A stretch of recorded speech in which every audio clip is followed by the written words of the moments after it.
spaceship. Out of space, out of world, out of galaxy with a different girl. Silicone, a TPE, it really don't matter which one it be. My mind keep visualizing future times, beautiful Android girls surrounding me. Filling my cup, full of joy, keep my life full of glee.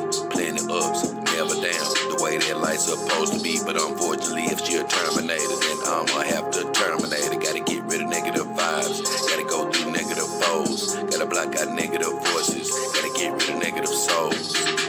Had some people get discorded, just ignored it. Destiny is more important, so I just had to abort it. Had some people get discorded, just ignored it. Destiny is more important, so I just had to abort it. Yeah. Find me with my dogs in my solitude. Watch my family grow from 4 into a multitude. Been living it below sea level, finna rise to another altitude. Been searching, seeking knowledge, but all the time I had the aptitude. I flipped my mindset to the switch to say I will not lose. Mama said them sticks and stones won't break my bones, I never bruise. Whenever it come to trouble, man, the girls pull a tongue, we always cruise. I heard other dog owners got it out for me, but it ain't no news. I got 4 in the dough in Memphis so they can get the blues. If you need a few clues, they'll blow off your under rules. Send your compliment to the new girls I got coming through. Send your compliments to the new girls I got coming through. Out of space, out of world, out of galaxy with a different girl. Silicone, a TPE, it really don't matter which one it be. My mind keep visualizing future times, beautiful Android girls surrounding me. Filling my cup, full of joy, keep my life full of glee. Plenty ups, never down, the way that life's supposed to be. But unfortunately, if she a Terminator, then I'ma have to terminate her. Gotta get rid of negative vibes, gotta go through negative foes, gotta block out negative voices, gotta get rid of negative souls. Out of space, out of world, out of galaxy with a different girl. Out of space, out of world, out of galaxy with a different girl. Out of space, out of world, out of galaxy with a different girl. Silicone, a TPE, it really don't matter which one it be.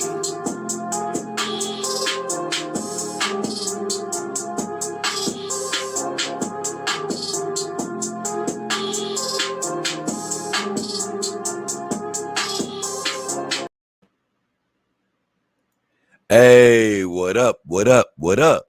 It's your boy, Jada King Hefner, and the beautiful girls right next to me start with Himaware and the beautiful Caddy Son. And I have a couple of more ladies laying in the bed right now. Have my girl side Ema. She's in the back right now, and you'll hear about their story on tomorrow's show. But welcome here. Glad to have you, man. I'm going to be honest.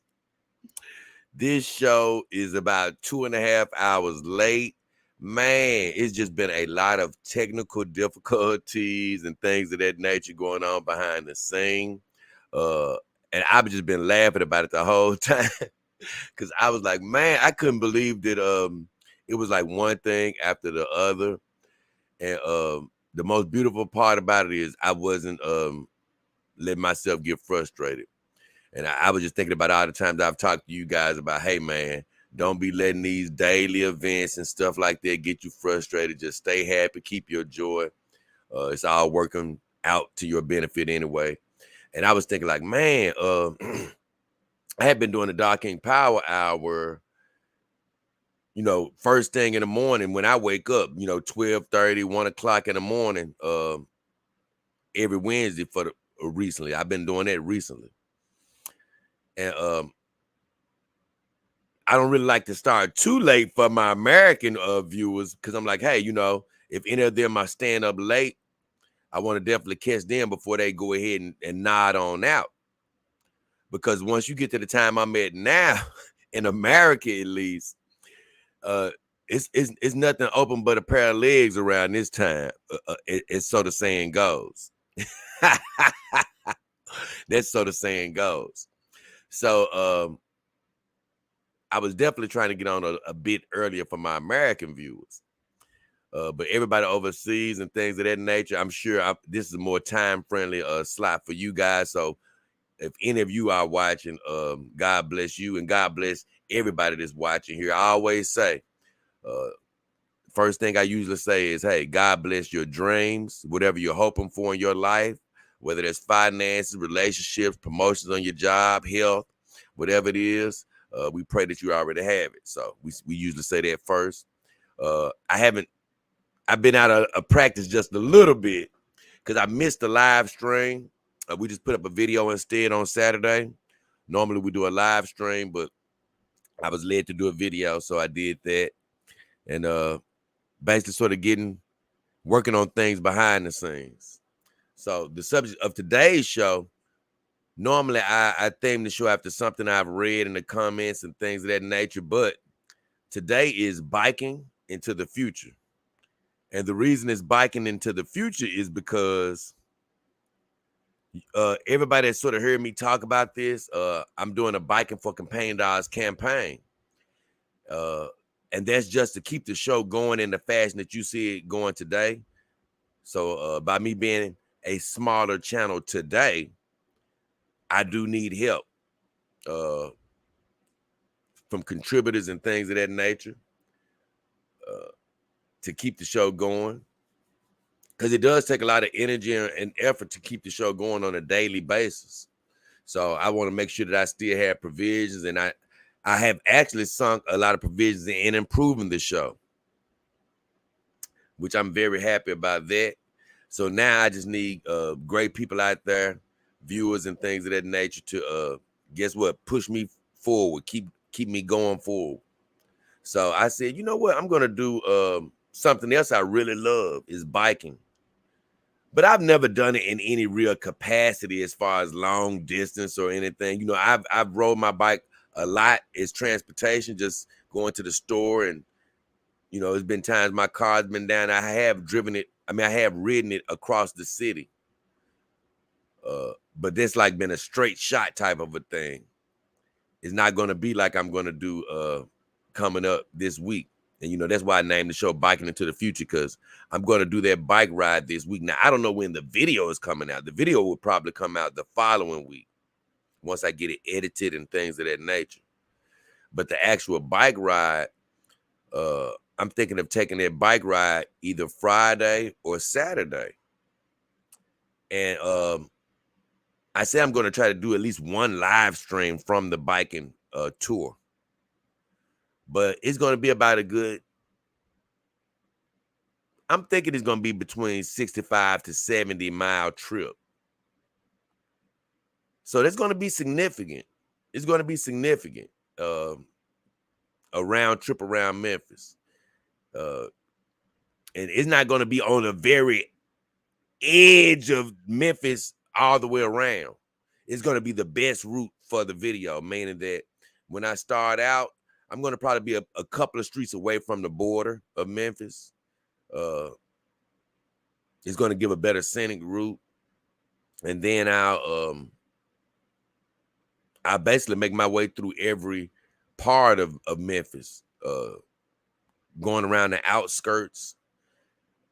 And the whole trip, I'll be within a street or two of the city limits, you know. So that's pretty much the whole deal with that. And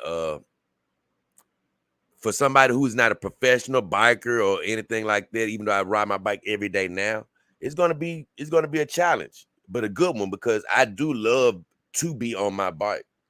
It's definitely a free feeling. I was thinking like, man, it's damn near the you know, it really puts me in the mind frame of how happy my dogs make me, because it's just another level of just freedom, you know, just feeling free.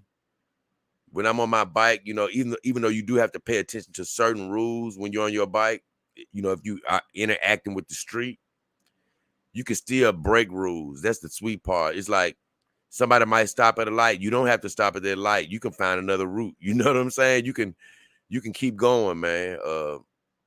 Stop signs. Nah, man, I'm on a bike. I can do whatever I need to do, you know? So it's just a whole different type of a lifestyle when you're on a bike. Now,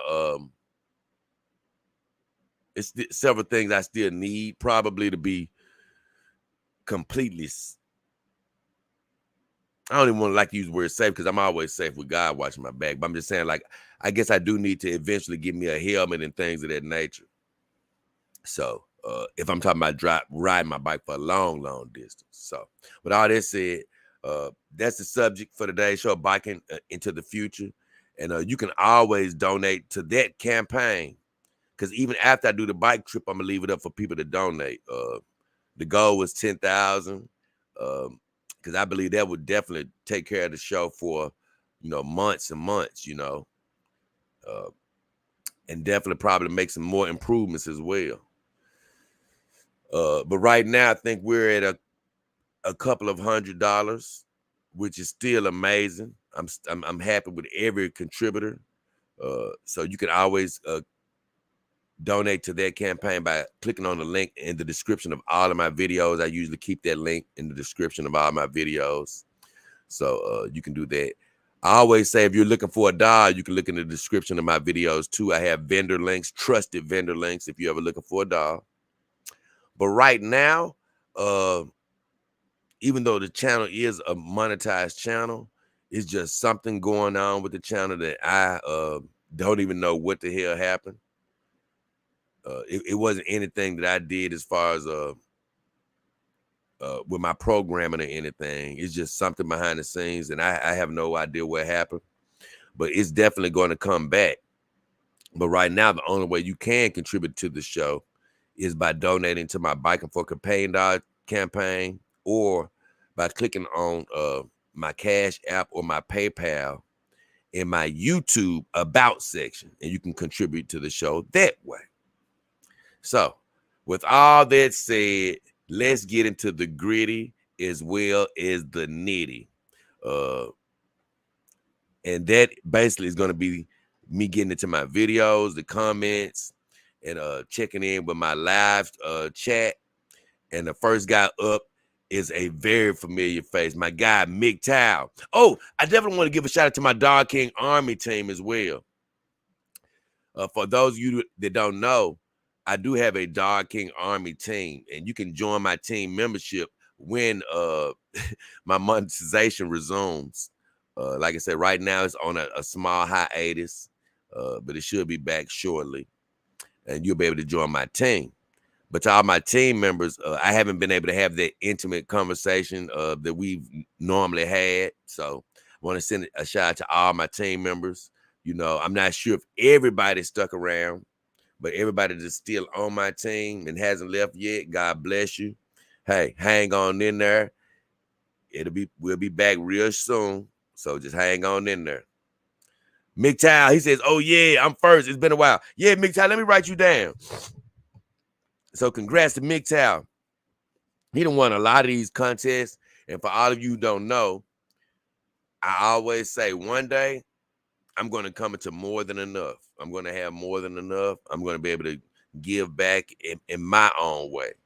I always say, man, it's make-believe to think that people that just come into doing well can save the world. They can't save the world, man. They can do their part, but they also have to take care of their families and, watch out for their well-being as well. We all know that. But you know what? They can help somebody. They can do a lot of things. And that's the mind frame I want, Yeah, it's not about saving the world, but guess what? I can help out in my own way. And I do believe that giving a campaign dollar away a year, because I always said I don't know where my life is going in this whole campaign dollar lifestyle, and I don't know exactly what direction it's going. I don't know whether I would ever get into some form of having my own dolls or something. I don't know where it would go. But even if that was the case, I say I would love to be able to, not be able to, I'm going to give away $1 or $2 a year. And that's just one of the things I want to do. Because I do believe that will help somebody emotionally a whole bunch. A whole bunch. That right there is improving the world, just by giving somebody a peace of mind.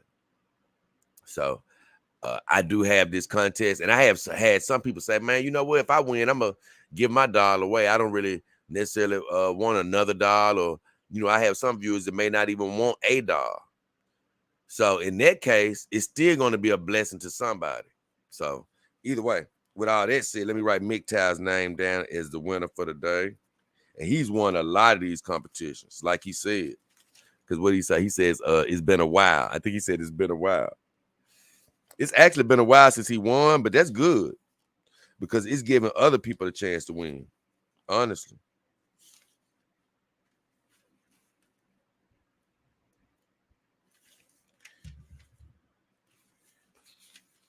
There it is. I was about to say, I don't see where I got my list at. Okay. So, man, I'm gonna read. I'm gonna catch up with the chat. Then we're gonna get to the comments on my videos. And I can't lie. Like I said, I'm a little bit rusty, baby. But we still at our best, even when we rusty. Miktai says, "Oh yeah, I'm first. It's been a while." He said, "Damn, Calisan looking nicely tan." Hey, yeah, baby. Fizz said, "What up, Don King? What up, Fizz?" MK Game says, "Hello. What up, MK Gamer?" DJ Klaus, he says, what time were you at, Jay? Man, it's 3:18 in the morning where I'm at right now. It's 3:18. And I meant to get started about 1. Man, I'm gonna tell you though, it's just a lot more that goes into these. Just to give y'all guys a little bit behind the scenes, it's just a lot more that goes into even live streaming than people really know. You would think it's just as simple as turning the camera on and just going, but without telling y'all all the little bits and pieces. But man, it's a trip. Sometimes I'm in that frame of mind, right? And I ended up taking a nap, which ended up turning out to be me being knocked out asleep a little bit earlier before the show. And so I woke up a little late. And in my mind, I was like, yeah, I just do 1 or 2 things, and hey, the show will be up and running. 2.5 hours later, I was like, oh my God, I forgot it's so much to do. It is a lot to do when you're live stream. I'm going to be honest. I'm going to go back up to MGTOW right quick, only because I don't want to get too far. He says, damn, Calisan looking nice and tan. I'm going to be honest. I'm just so happy you said that, only for this reason. I intentionally got Himaware, the beautiful girl sitting right next to me, without a tan. Because I said my next girl either was going to not have a tan or either be a black lady, you know. I knew my next girl wouldn't be a Latina girl yet, but I do definitely want a Latina girl in the family soon. But I said, you know what, my next girl is gonna end up being Asian, or she's gonna have a darker complexion. I already knew it, and I said, you know, I don't want my Asian girl to have a tan. I was like, nah, I want my Asian girl not to have a tan. So when it came time, and I felt, you know, it was time for me to get my iron ticked off. I was like, you know what?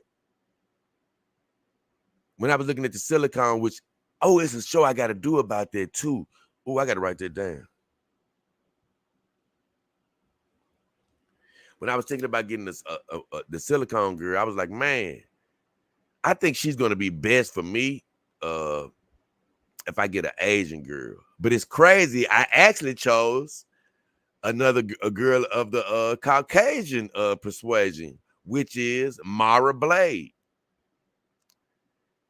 She just really won me over despite everything. But I did get the extra Asian head because I was like, nah, man, I still want to have the Asian option in my family. But what happened was, man, Himaware was just so overwhelming to me, the beautiful girl sitting right next to me, that even though Mara Blade is unbelievable, that Cinderella head from Iron Tech is unbelievable. It's just something about Himaware, and I do believe it's my need for an Asian lady in the family that just won me over to where I'm like, nah, she's gonna be the full-time girl. And Mara Blade, you'll see her very seldomly. You'll see her every now and then. I love her, and if I ever get a separate body to separate them, I keep her out even more. But as they're sharing a body, it's gonna be Himaware. But let me get to what I'm trying to say. So what I'm trying to say was, when I got her with the with the fair skin, without the tan, I was like, this is gonna be a nice little change up between her and the rest of my girls, because all of my other girls have a tan. But when you don't have a comparison, you really don't know what it looks like. So what I'm getting at is, I love when MGTOW made, he said the fact that he could see the difference in the tan. He was like, cat look nicely tan. Because sometimes I don't quite think about it, but I'm glad that it's so noticeable as far as the skin texture and color and things of that nature. Because as I'm looking at them in my screen right now, uh, it looks absolutely wonderful. As far as, because Callie just looked, like a Caucasian lady to me before I had him and Ware. I couldn't tell the skin, difference, because all my girls were the same skin tone. They were all tan. So I think it looks amazing just to see that difference. And as I go forward, I can't wait to continue building this rainbow of women, honestly. So let me keep on going. I don't want to get too far behind. Russian Genome. What up, Russian Genome? He said, yo, it's King Hefner, the GOAT. What up, Russian Genome? He said, respect, bro. Always cool seeing people who want to make the world a better place. Oh, man, I'm glad you said that, because that's definitely something I want to do. And it's not even by grandstanding or anything like that. We all make the better world a better place by just being the best person we can be. And honestly, finding something you love to do, trying to find something you love to do. Because by doing something you love to do, you're going to do it with your heart. And just doing that is going to improve the world. And man, just keeping that joy in your heart, man. Keeping that joy in your, man, I can't lie, like, in all things. Today, man, I was like, oh man, I couldn't believe it. I actually I had another reason that could have brought me some some upset feelings. I was eating a favorite piece of food today, some bacon, man, and a small piece of my tooth broke. I was like, oh my God. Um, and right now I don't have dental insurance. Uh, and it's something that really could get you upset. But I'm like, you know what? I'm gonna be all right. It's gonna work out. Everything is gonna take care of itself. Uh, thank God that it didn't break in such a way that it's to where it's bringing me pain. So, just another thing, man. Keep your joy in this life. Be happy. And another reason I'm so happy is because I'm doing something I love right now.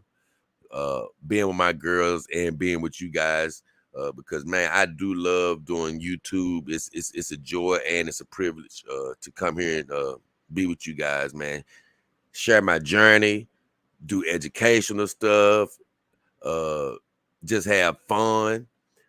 Like I said, when we get transportation again, some of you guys, you can always go back and look at my adventure videos where me and the girls have gotten out in public. But I don't have any type of transportation now. And in Memphis, if this was like LA or somewhere, which you still want to be wary of public transportation because sometimes it can get very shady. But we don't have what I would call reliable public transportation here. So with all that said, me and my girls haven't been out anywhere. But whenever we get that back, transportation back, when God blesses us to have that, we'll be getting out on adventures and things of that nature. And we'll have a lot more entertainment coming on this channel. But I do tend to make music every now and then, which I'm working on something in the entertainment realm.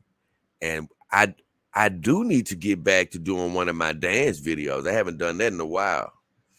But man, I was dancing the other day, and I just say, I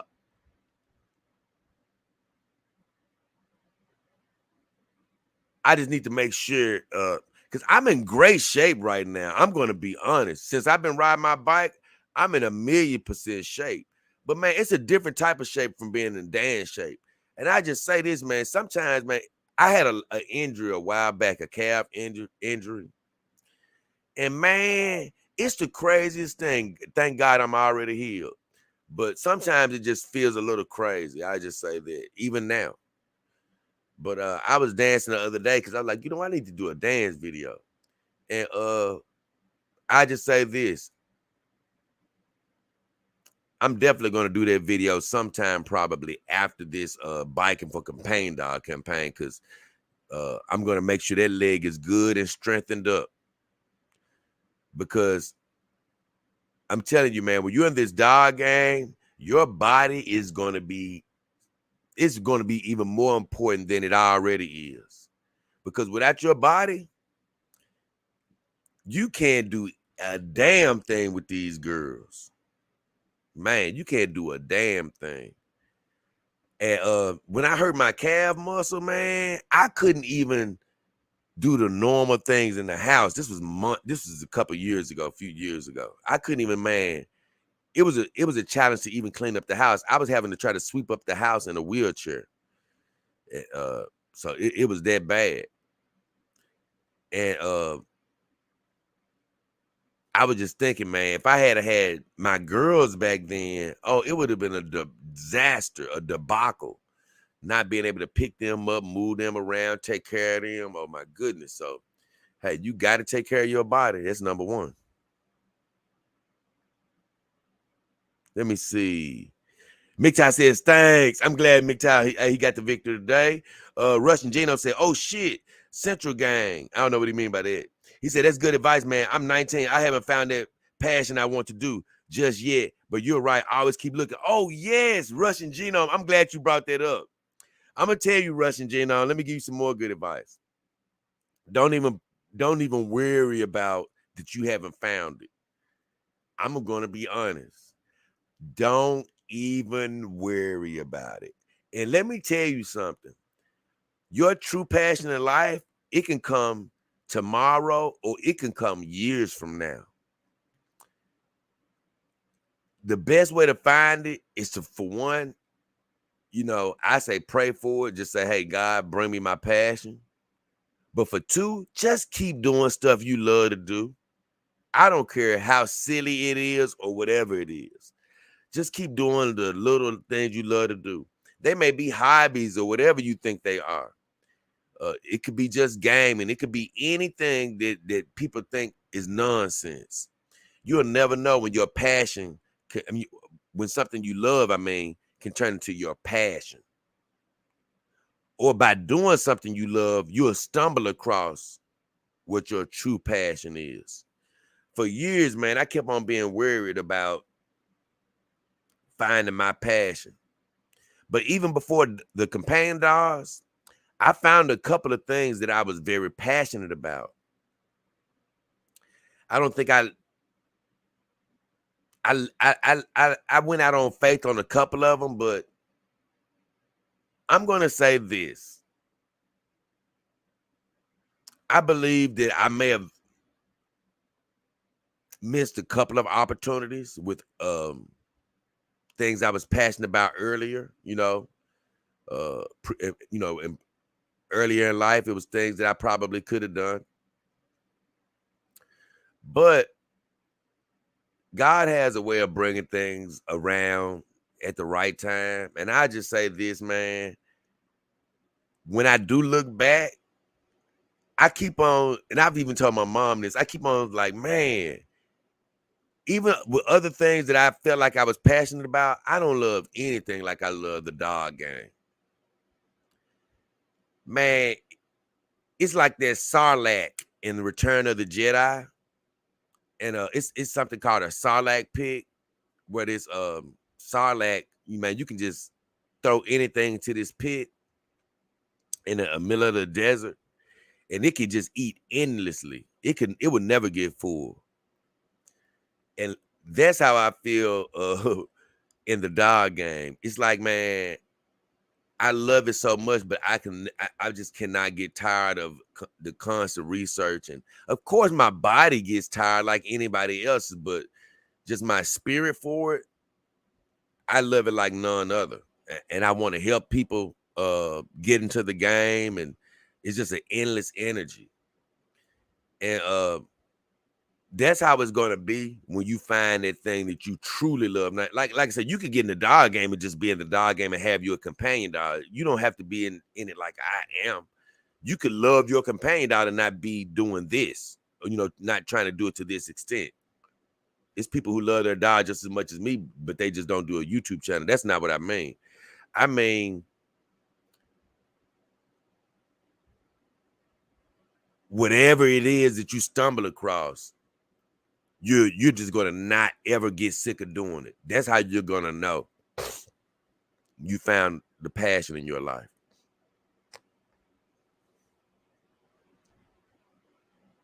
Sheila Bear says, good morning. Oh, yeah, my Dog King Army team member. Good morning, King and the girls. Hey, even though my Dog King Army is sort of a bit on the disabled list right now, I still recognize my team, baby. So love you guys. Appreciate you checking in, Sheila. I got another one in here, Sheila. Got my guy, Dodd Nation, in. He said, catching you early this morning. Great to see you, Dodd Nation. Like I say, this show actually it's actually coming a little later than I planned. But I always say, maybe a little late, but it's always right on time, baby. My guy Russian said, thanks, bro. You have a lot of wisdom. Hey, thank you, Russian, man. I'm here to help, man. Honestly, I sort of wish somebody had to calm me down. Because when you're looking for your dream, man, you will get to panicking it sometimes. Like you'll be looking around you, and you'll really get to panicking sometimes. Yeah, you do need to search your soul. But when it comes to like your true passion in life, it's one of them things you really can't force to happen. You're gonna find it through joy. But you really can't force it, man, because some people are just their paths are different. Like I say, some people set them on a path in life early, like as a child. They may have them in acting class or dancing class or sports or whatever. And that child not only gets into it, but they truly love that, and that is what they want to do.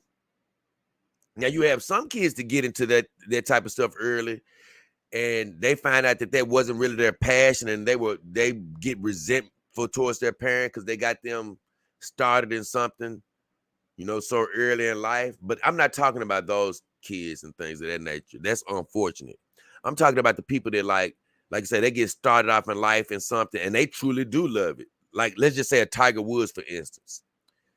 He truly does love golf, and his dad got him started early. Or Serena Williams, the Williams sisters, just something like that. Or even acting, people who've gotten to acting earlier or music earlier. So some people are blessed to have been put into something. Some people just find what they love at an early age. They be in elementary, on their own, they find out what they want to do. I never forget, in class, it was a guy, he told me his dream was to be a truck driver. This was like in the 3rd grade. Now, you may say that's a very achievable dream, but man, your dream doesn't have to be an actor, singer, musician, or something like. It don't have to be anything famous. That's the whole thing I tell people. When you have a dream, it don't have to be the dream of somebody. It don't, a dream is more than just being somebody famous and super duper rich and all that. Nah, man, it's multiple levels of dreams, man. Dreams do consist of having what people consider to be normal jobs. Because I do say this, it's a blessing for people to have a dream, to have a normal job. We need all normal jobs to make the world work. But more importantly, it's a lot of people doing normal jobs that are unhappy. So if it's a person doing what we consider to be a normal job and that was their dream to do that, oh, that's a blessing. So I used to always think about this guy, and I used to be like, man, he used to dream about being a trucker, but that was a dream that is achievable if you can drive. And I used to always think back on that guy and think back like, man, if he started truck driving like right out of high school, didn't have to worry about going to college or anything, just went to truck driving school and started driving. That means he was able to start his dream immediately. And that's a blessing for people who know what they want to do. But for people like Russian and even me, because my mom, she'll tell you, I told her for years, like, man, I never knew I never could really figure out what that calling was inside of me. And I would have told myself what I told you, Russian. Just keep doing things you love to do. And listen to that sound in your spirit. That's God, in my opinion. That's what I believe. And if you listen to that whisper in your spirit and do what you love, oh, you'll go down the right path.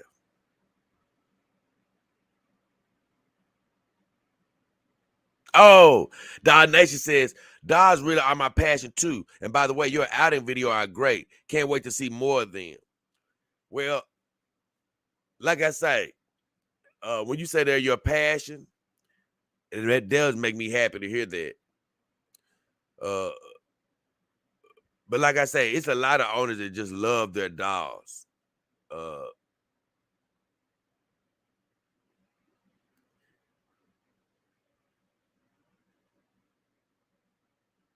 I guess what I'm only pausing because I'm trying to say something here. I'm trying to say basically, if you just love your dogs, I'm talking about, and you're in love with them, right? That's not what I'm talking about your passion. I'm talking about something that you want to do or you like to do, right? But this is how I do mean the dogs. I'm going to incorporate into your passion. I know a lot of guys just like you say, dog photographers. You know what I'm saying? And that's all they love doing is posing, taking pictures with their dog. You know, they're doing something active with them. I know a guy, all he does is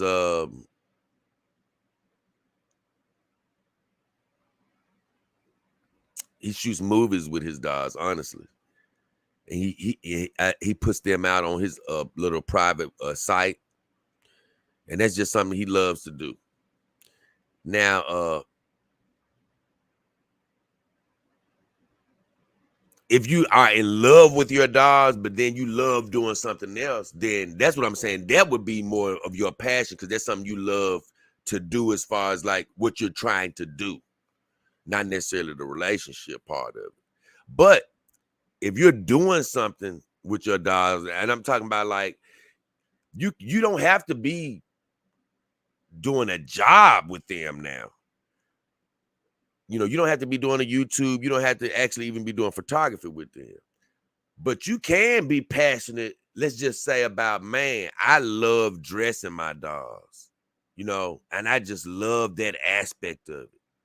Or you could be very passionate about this. You could be like, man, I just love the makeup aspect of my dogs. I love just doing, you know, it's just that, just, it lights my fire, you know. And I'm going to be honest, those are some very viable passions, you know. Just being able to, because I ain't gonna lie, I really actually I'm growing to love those two things. You know, I love everything concerning the dogs, but those two things, like, let's just say you take a person that just really was loving dressing their dogs, man, that can go a long way, you know, if you have a passion for that. I know a guy that Mishka Valentino, he has a YouTube channel. I actually bought a lot of eyes for my TPE girls from him. And man, I've learned a lot from him as far as my makeup. You know, I have a tutorial as well on my channel, do it yourself eye makeup tutorial. And I learned a lot of my tools from him and a friend of mine named Mark. But just his passion for makeup helped me, you know? And in turn, hopefully my video has helped somebody else. So I guess that's what I mean by when you got a passion, man, it really can affect other people. And man, back to what Russian was saying, help improve the world just by doing what you love to do. So let me get back to the chat right quick, and I'm finna go and stop breaking my videos down. Russian says, would you say you found your calling, Hefner? Oh, yes.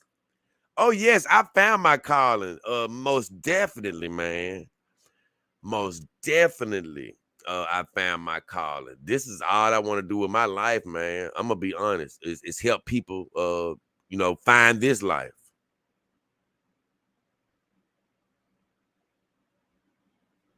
I'm gonna break it down to you, but I saw the Dog Nation said something. Dog Nation said the makeup and dressing is definitely something I'm looking forward to with my companion dog. Man, I'm gonna tell you, when you hit buy, that's when a lot of these things are going to start popping into your head just even more and more. And I'm really taking my time with the power hour today because I got started late and I ain't in a big rush at all. But man, that's what I think was starting to hit me when I hit buy. Because I told you before I hit buy on my companion dog, I was thinking of owning these girls in a sexual aspect because that's all their marketed is. But you know, I was thinking about taking my dogs out, but I was thinking more of the sexual aspect. But when I hit buy, it's crazy how I just started thinking of all of the things of basically like my human girlfriends. I just started thinking about how I'm going to take care of them, where I'm going to keep them at. Man, what am I do about clothing? What am I do about the bathing and dressing them? And I started thinking about everything but sex. That's when my real change started to happen. The calling on my life started to happen differently. And even when my friends had told me before I got the dogs years before, like, don't take them out on dates. You're gonna be looked at as crazy. I was thinking about, nah, bro, these my girls. I can take them out. I'm not worried about judgment of man. I'm thinking about my happiness here. Excuse me. But all of those things were building me up to be who I am now. But I'm not gonna tell that whole story again, but I will say this. It was a few videos in, a couple of videos in to my companion dog journey to when I really realized that I said, no. I said, because what people don't know is, some people don't know. If you've listened to the channel, you may have heard it before, but it was like, it had been years before I had already been praying to God about, man, you know what? I need a new calling, a passion in my life, Lord. You know, put a new passion in my life. I didn't know when or where it was coming. But man, it just hit me with the dogs of, man, this is what it was. It was one night after doing a couple of my videos. I just did not feel like my same self anymore. I just feel like I was becoming a different person, man. And my name just did not fit anymore. It didn't fit with who I was anymore. And when my brother called me Jay Hefner one day, it just all came together. It was like, man, it might as well have been God saying it, really. And it really was him speaking through my brother that day. Because when he said it, my brother actually text messaged me my name one day. But when it came through on text message, it was really like a mess. It was just like, nah, man, this is your new name. This is your new calling. And when you read in the Bible, that's what God does. He actually changes people's names a lot in the Bible to give them a new purpose.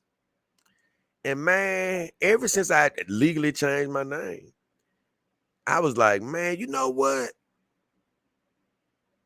I just have seen, you know, I just seen my whole life just changed. It just changed. I remember that old life, but and I took the best parts away from that life too. Because I was always trying to be good to others and things of that nature. So that's all still with me, but it's a lot different about me too. I love this health. I love being healthy because, man, my faith is so much stronger than it ever was. And like you say, I'm in a position to help people. And man, I'm doing something I love every single day of my life. You know what I'm saying? I'm chasing my dream fearlessly. And man, it's just a lot of things about me that's different. And like I say, I want you guys to be the same way in your life. You got to take the steps in your life to get to where I am. You got to take the small steps, keep believing in yourself. And I promise you, man, you're going to get there. You're going to get there, man. Hell of a journey, though.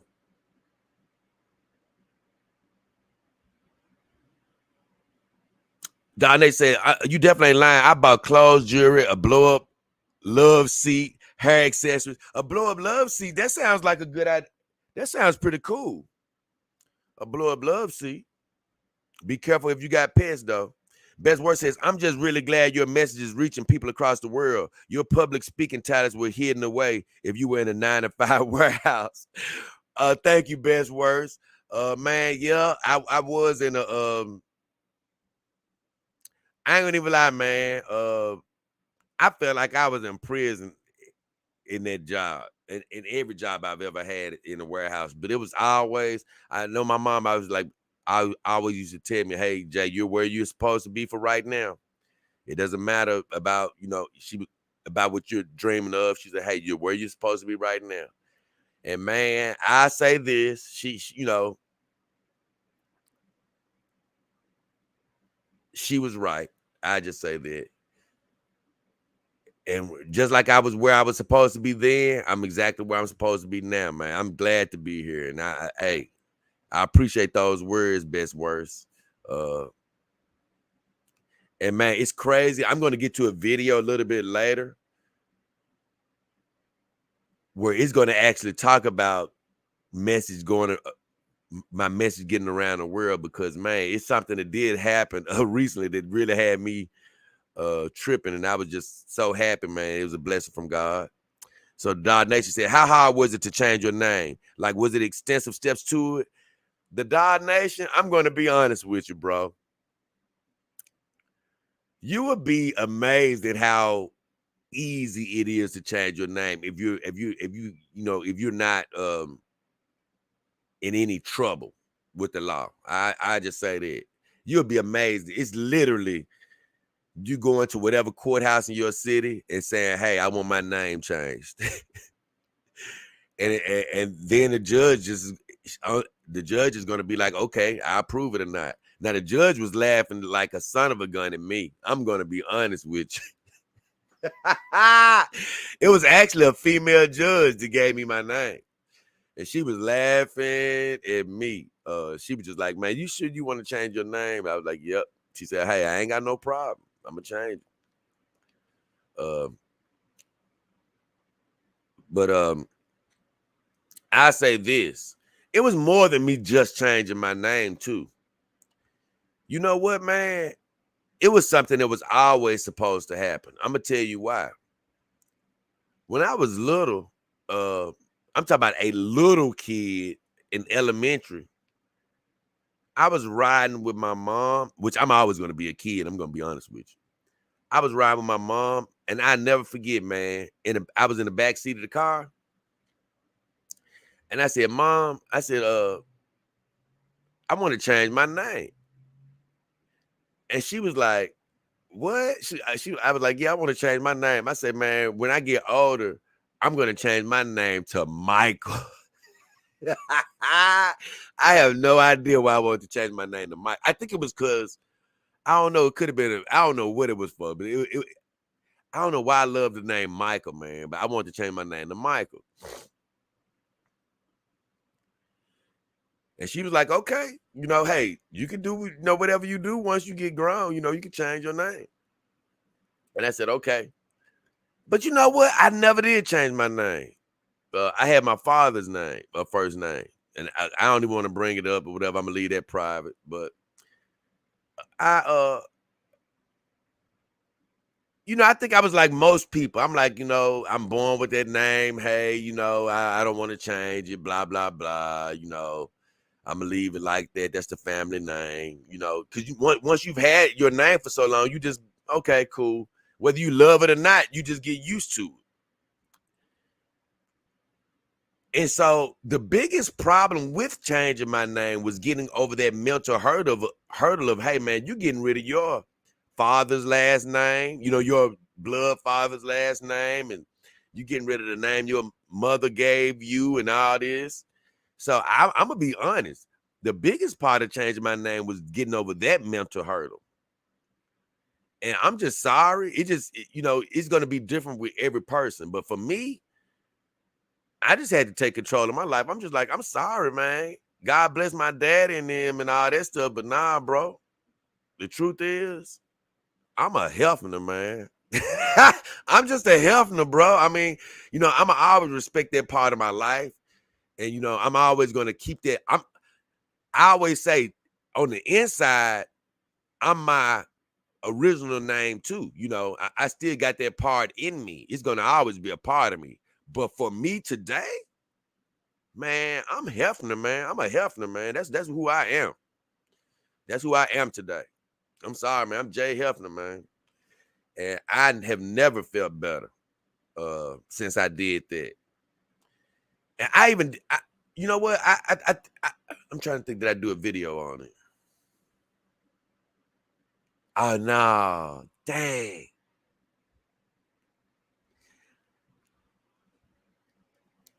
I talked about it before in a live stream. So I just briefly talk about it, but I do have a video coming up on it.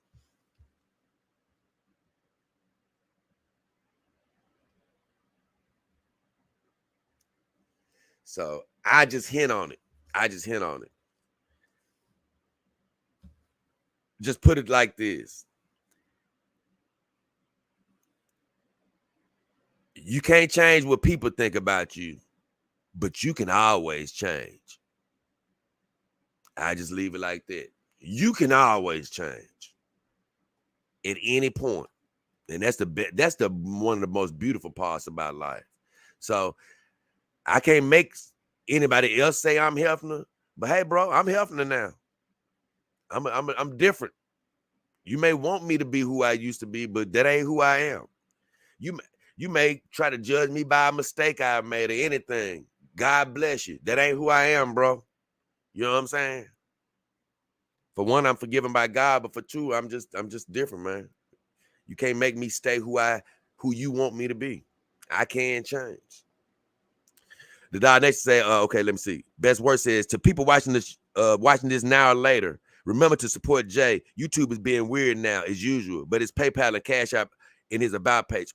Oh, thank you, Best Words, for saying that again. I did say that to start off, but I will say this, just to address that again, since he brought it up. Something has just sort of stalled my channel's monetization. I haven't broke any rules as far as my programming. That's not been the case. It's some crazy quirk that has happened behind the scene that is seeming to pick my channel out and is messing with my channel for a small period of time. But I don't like bringing it up because I don't like bringing up anything negative, and it's not going to hold anything back. But like Best Word says, just for the small time being, the only way you can support the channel is by donating to my Cash App or PayPal.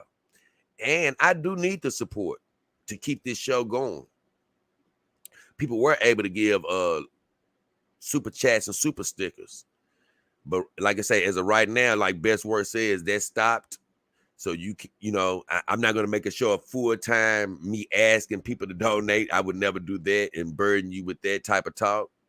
But I will just mention it since he brought it up again. If you do want to donate to help the show keep coming to you on a daily basis, you can do that through my Cash App or PayPal on my YouTube page. Or right now, I'm going to be jumping on this bike in a couple of days to ride around the city of Memphis to, once again, motivate people to donate to the channel. And you can do that by donating to any of my Biker for Campaign dollar links that I have in the description of my videos. So I'm going to be doing that in a couple of days. I'm excited about it. It's feeling good outside.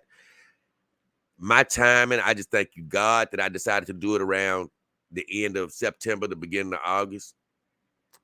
The end of August, the beginning of September, because right now it's like the perfect weather for biking.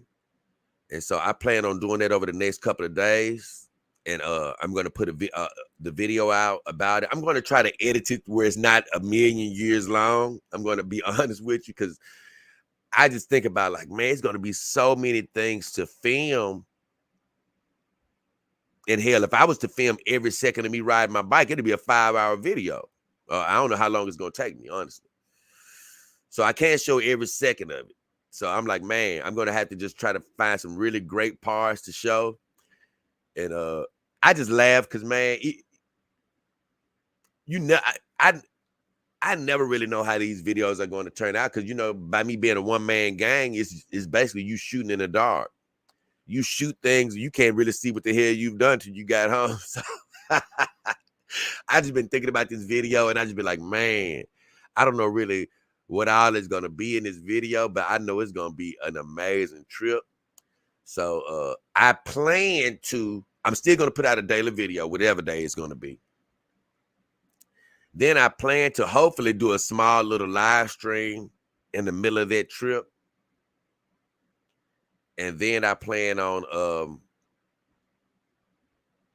putting that video out a few days after that, after I get it edited and prepared. And I'll leave that video up, and whoever wants to continue to contribute, they definitely can. Because I do want to get to that goal. That would be major, to get to that $10,000 goal. Because, man, that would mean that this show would definitely be going for months and months and months on a daily basis. And I've been doing a show every day for the longest now. And it's really a standard that I'm holding myself to. I just like being able to give you guys a show a day. So all these contributions would go towards keeping me being able to do that. I don't know how the show is going to go in the future, though. I don't know if it would ever be not every day. But as of right now, it's going to be every day, because it's just too much to talk about. Even coming on every day, it's so funny. I can still never catch up. That's the funniest part about it. I can still never catch up. And look, guys, I'm about to say, we're almost an hour in. I ain't even thought about getting to the videos yet. Let me see.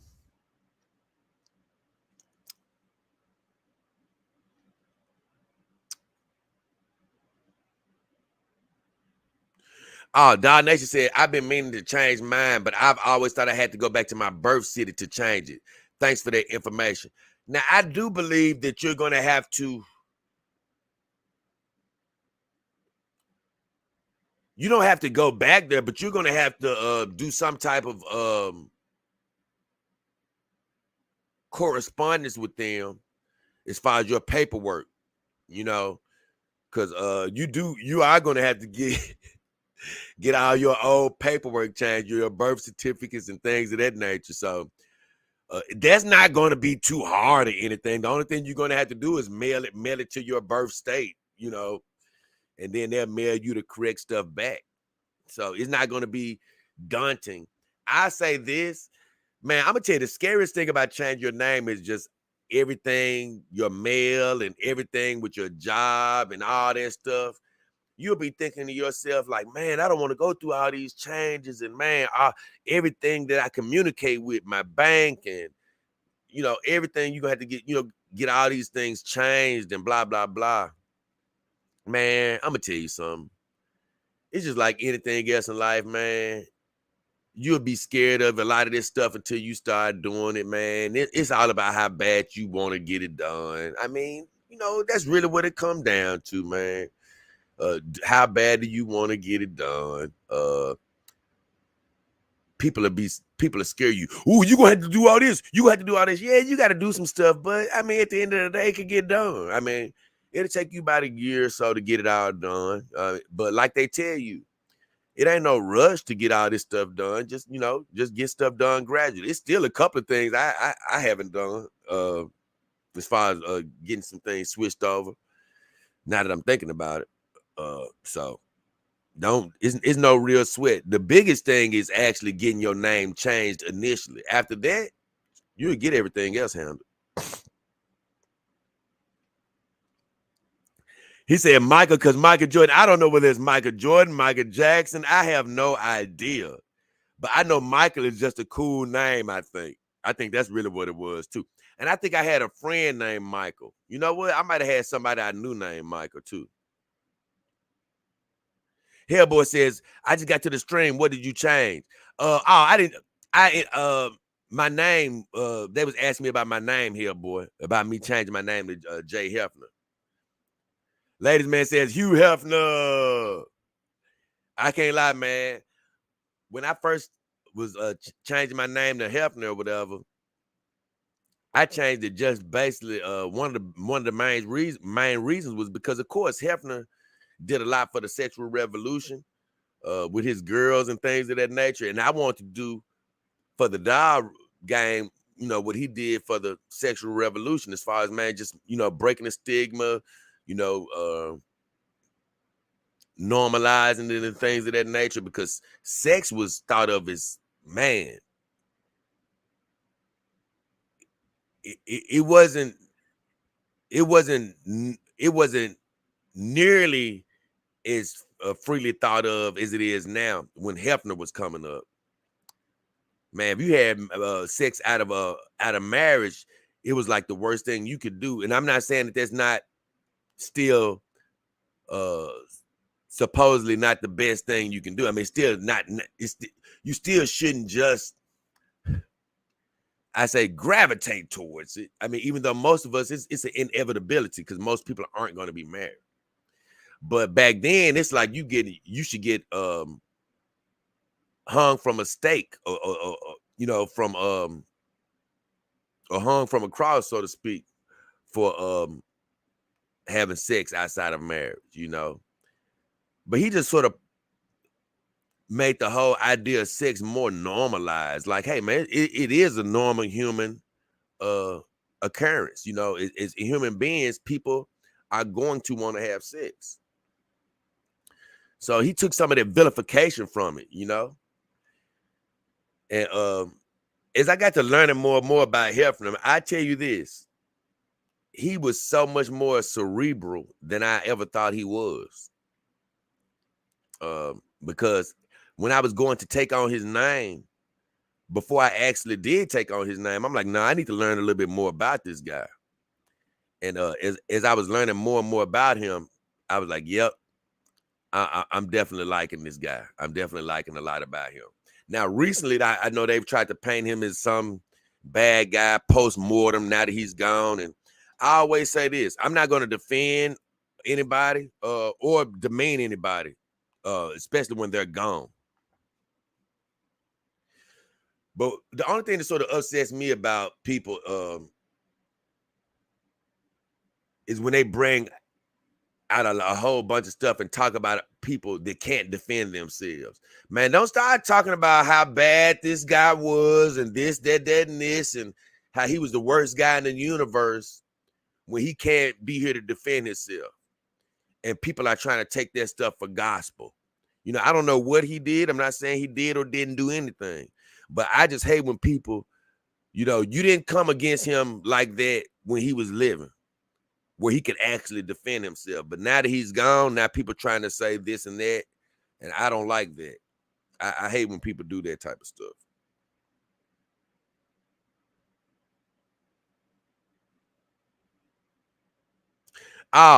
Oh, Russian Genome says, this may be off topic, but I just noticed the poster in the back. What's your favorite One Piece arc? Laugh my ass off.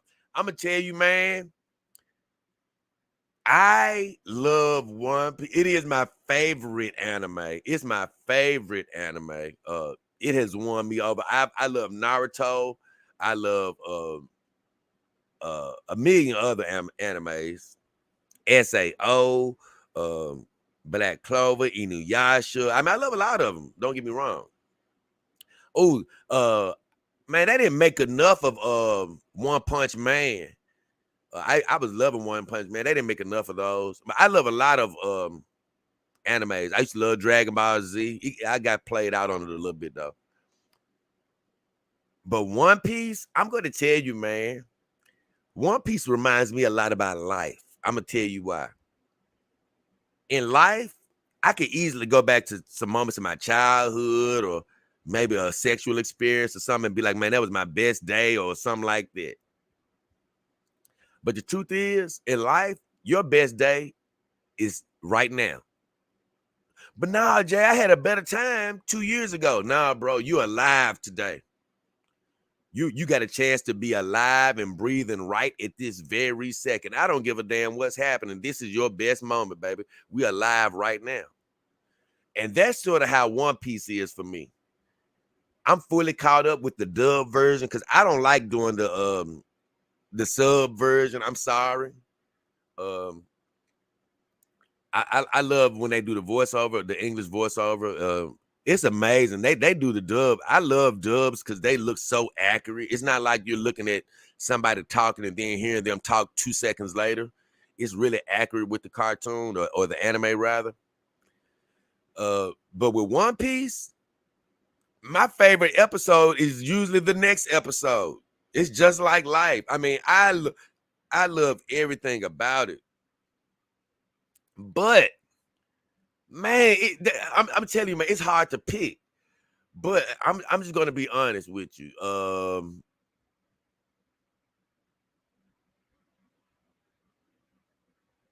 I love the arc when Luffy actually recruited Zoro. That was early on. That was badass when he just even came across Zoro because that Luffy he came on the scene saying some things that was very notable to me. Like I've quoted them on my show several times, but I remember when he was trying to go save Zoro, but on the way to go save Zoro, I forgot the guy's name because you hardly ever see him. But the little guy that Luffy met on the way to save Zoro, he ended up getting into the Navy. I forgot his name off the top of my head, but he was telling Luffy how he was crazy to want to be king of the pirates, and Luffy hit him in the top of the head and was like, I don't give a damn if it's crazy. I've chosen to do it, so I'm doing it. I don't give a damn if I can make it or not. I'm choosing to do it, so I'm gonna do it. And like I told people about my show, people tell me that I can't make it at this. I'm like, man, hey, I don't give a damn that people say I can't make it. I've chosen to do it. So guess what? I'm doing it. And so that's a hell of an arc when he finds Zoro and convinces Zoro to be with him. But I'm gonna tell you, man, I love One Piece because, like in Naruto, it's gonna be times when you're gonna cry and and be happy and stuff. And in other animes, you're gonna cry, you're gonna be happy. But man, I ain't gonna even lie. In One Piece, I just don't believe it's been an anime that has made me literally cry, but then be busting out laughing like minutes later. I mean, they really give you such a range of emotion. That's what I love about One Piece because they'll have me laugh. And I thought when it first started that I wasn't gonna like this anime that much. I was just like, I don't know, man. It was like the first couple of episodes where I was like, I'm just gonna tell you this part.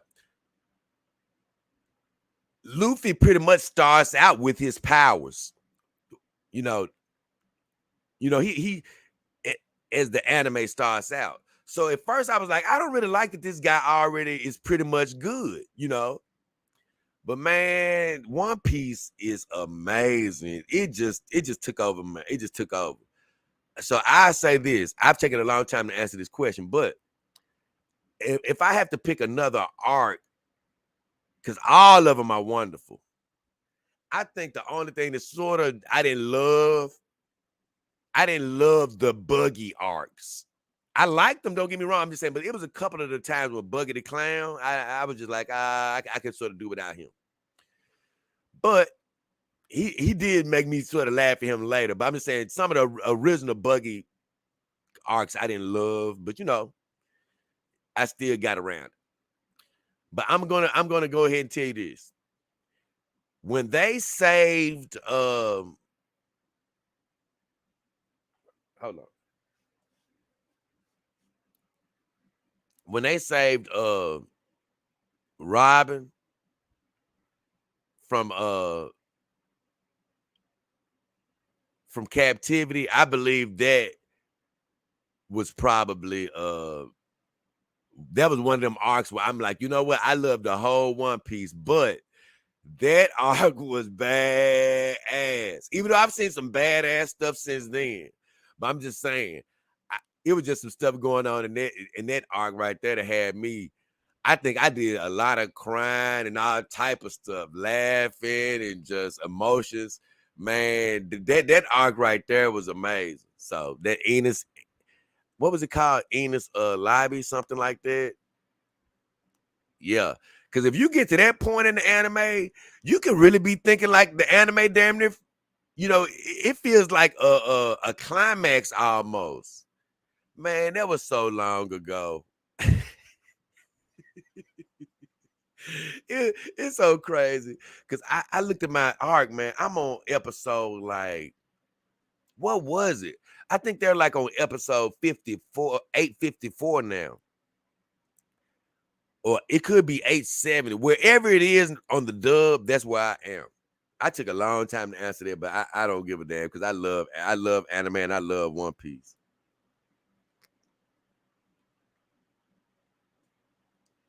Brandon Anderson says, good morning, J-Dog. What up, Brandon?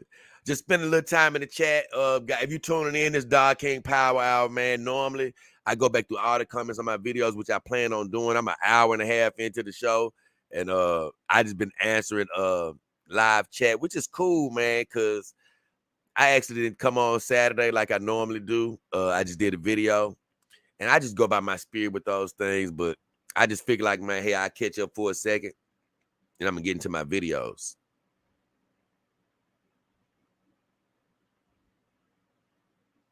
Oh, ladies man says, take breaks. You don't have to be in every day. Don't burn yourself out. We're here for you. Oh, thank you, ladies man. It's good to hear you say that, man. The funniest part is, though, I'm not burning myself out. And I say, man, I really can't be burnt out. That's how much I love this.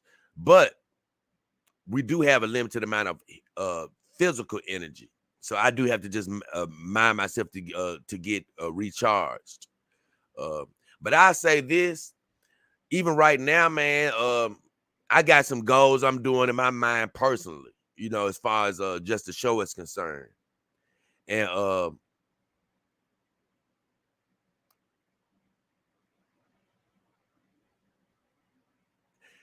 I know everybody doesn't get a chance to tune in to every single show every day. But you know what? It's some people who look forward to that show every day. And I'm like, you know what? As long as I do have the energy in me, ladies, man, I'm going to keep going. You know what I'm saying? For those people, you know. And also, it feels good. It feels good to love my job and show up every single day to do it. Because, even Stephen A doesn't show up 7 days a week. These talk show hosts don't show up 7 days a week. But you know what? The Dog King shows up 7 days a week, and that makes me feel good right now.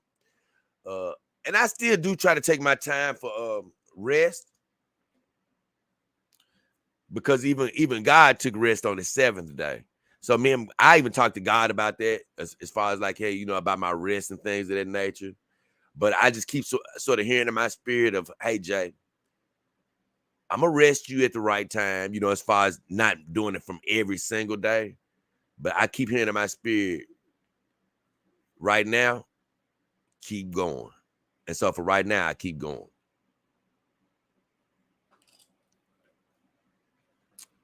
And it's so fun, man. It's like, man, it's hard to wake up. Literally, it is hard to wake up and just not do my show. You know what I'm saying? It's literally hard to wake up and not do my show. So, or do a show, you know. Let me see something. Hold on. Okay. Oh, all right. Dog Nation said that's part of why I procrastinated. I must have missed something, Dog Nation. What you mean procrastinated? Oh, because of how long it's gonna take with the name change and all this stuff. Oh yeah, that can dissuade you. I'm telling you, man. A name change isn't to be taken lightly because once you change your name, it ain't no. I mean, you can always go back. Don't get me wrong, but you need to be sure that's what you want. You don't like the judge was telling me and stuff. You don't need to be trying to change your name and then 2 days later you want to go back. You need to make sure that's something you want to do. But once you know that there's something you want to do, it ain't nothing really to be scared of. I'm gonna be honest. Hey, Best Word says, is Dog King part of your legal name now? Like a middle name? I tell you what, Best Words, I leave that part as a bit of a mystery. But but I guarantee you, D is in the middle of my name. So you can take a guess as to whether it is or not. Like Monkey D. Luffy, I am J.D. Hefner. Ladies Man says, if you could live forever, would you? Like uploading your consciousness onto internet, cybernetics, head in the jar. No, I would never do anything like loading my consciousness on the internet or cybernetics or head in the jar. I would never do anything like that. The funniest part about it is we do live forever. That's the whole funniest part about it. We'll never die. So I always laugh at that when people say to you, "Are you gonna live forever?" Now I guess you may live on Earth forever. And in that case, I wouldn't want to live on Earth forever with my head with being in the internet. Now, if I'm gonna live on Earth forever, I would want to do that in my human body. Of course, like not being a vampire, but I would love the attributes of a vampire, of never aging and all that type of stuff, which I don't do that anyway. But no, I would never want just my conscience to be uploaded on a computer chip somewhere. Nah, bro, I'm cool with my consciousness moving on to the next level of life, which is, like I say, you know, heaven is bigger than what we even think it is. So it even getting to heaven is bigger than what we think it is. And in some ways, I just feel like it's the next level of life is going to be amazing. You know, hey, could be on a whole nother planet, a whole nother level of living, you know. So I don't think we're ever going to die. We're always going to exist in some form or fashion, you know, whether it's in another physical form or either just in the spiritual world. You're still going to be alive. So we're never going to die. Papa Franco says, try hard. I don't know what he mean by that. Brandon says, it has been a bit. Yeah, it's been a while, Brandon. Stingray says, here, JDKH. What up, Stingray? Happy to be here for the Power Hour. Good to see you, Stingray. Glad you back, bro. Dog Nation, about the night. Oh, yeah, I know. Yeah, I caught on, Dog Nation.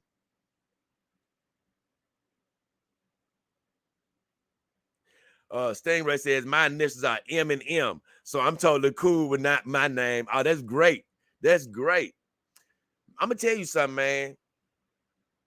Being happy with your name is very important.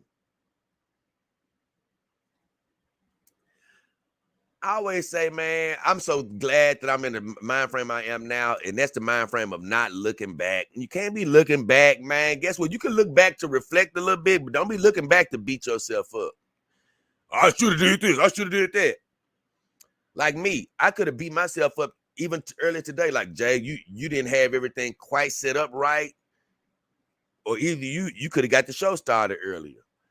But I don't do that type of stuff anymore. You know what I said? I said, hey, you didn't have everything set up right. Hey, we'll do it better next time. But guess what? You got started later today for a reason. Guess what? God gonna work it out to your good.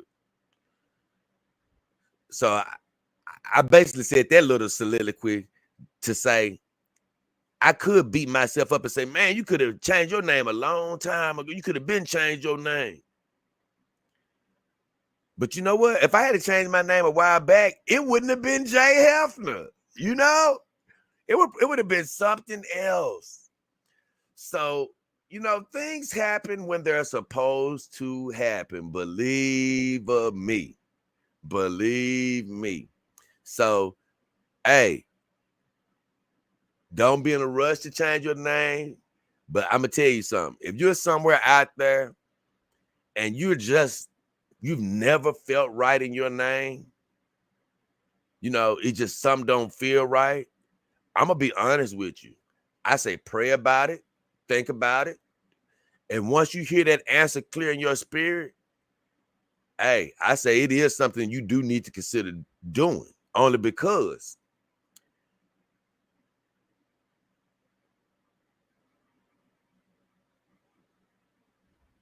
you're going to feel like a new person once you have the name that feels like, you know, you're supposed to have. And I'm going to tell you something, man. It may just be a name, but a name does change you. And if it doesn't change you, it definitely allows you to change. I'm telling you, man, you ain't not gonna feel like the same exact person once you change your name. You know what I'm saying? You're gonna feel a level of growth. It's gonna be something different about you. It's gonna be something different, man. I'm telling you, man. So if you're feeling strongly about it, I'm telling you, man, you don't be scared. Just pray about it. And at the right time, pull the trigger. Pull the trigger at the right. Don't hurry. Don't do it too soon now. Do it at the right time. If you got any questions about it in your mind, it's not the right time. Man, I'm gonna tell you, it's gonna be the right time to change your name when you be like, you know what? When you ready to put that money in your pocket and walk down to the courthouse or wherever you gotta go, once you feel hyped up about it like that, that's when it's gonna be the right time. You know what I'm saying? That's when it's gonna be the right time. So,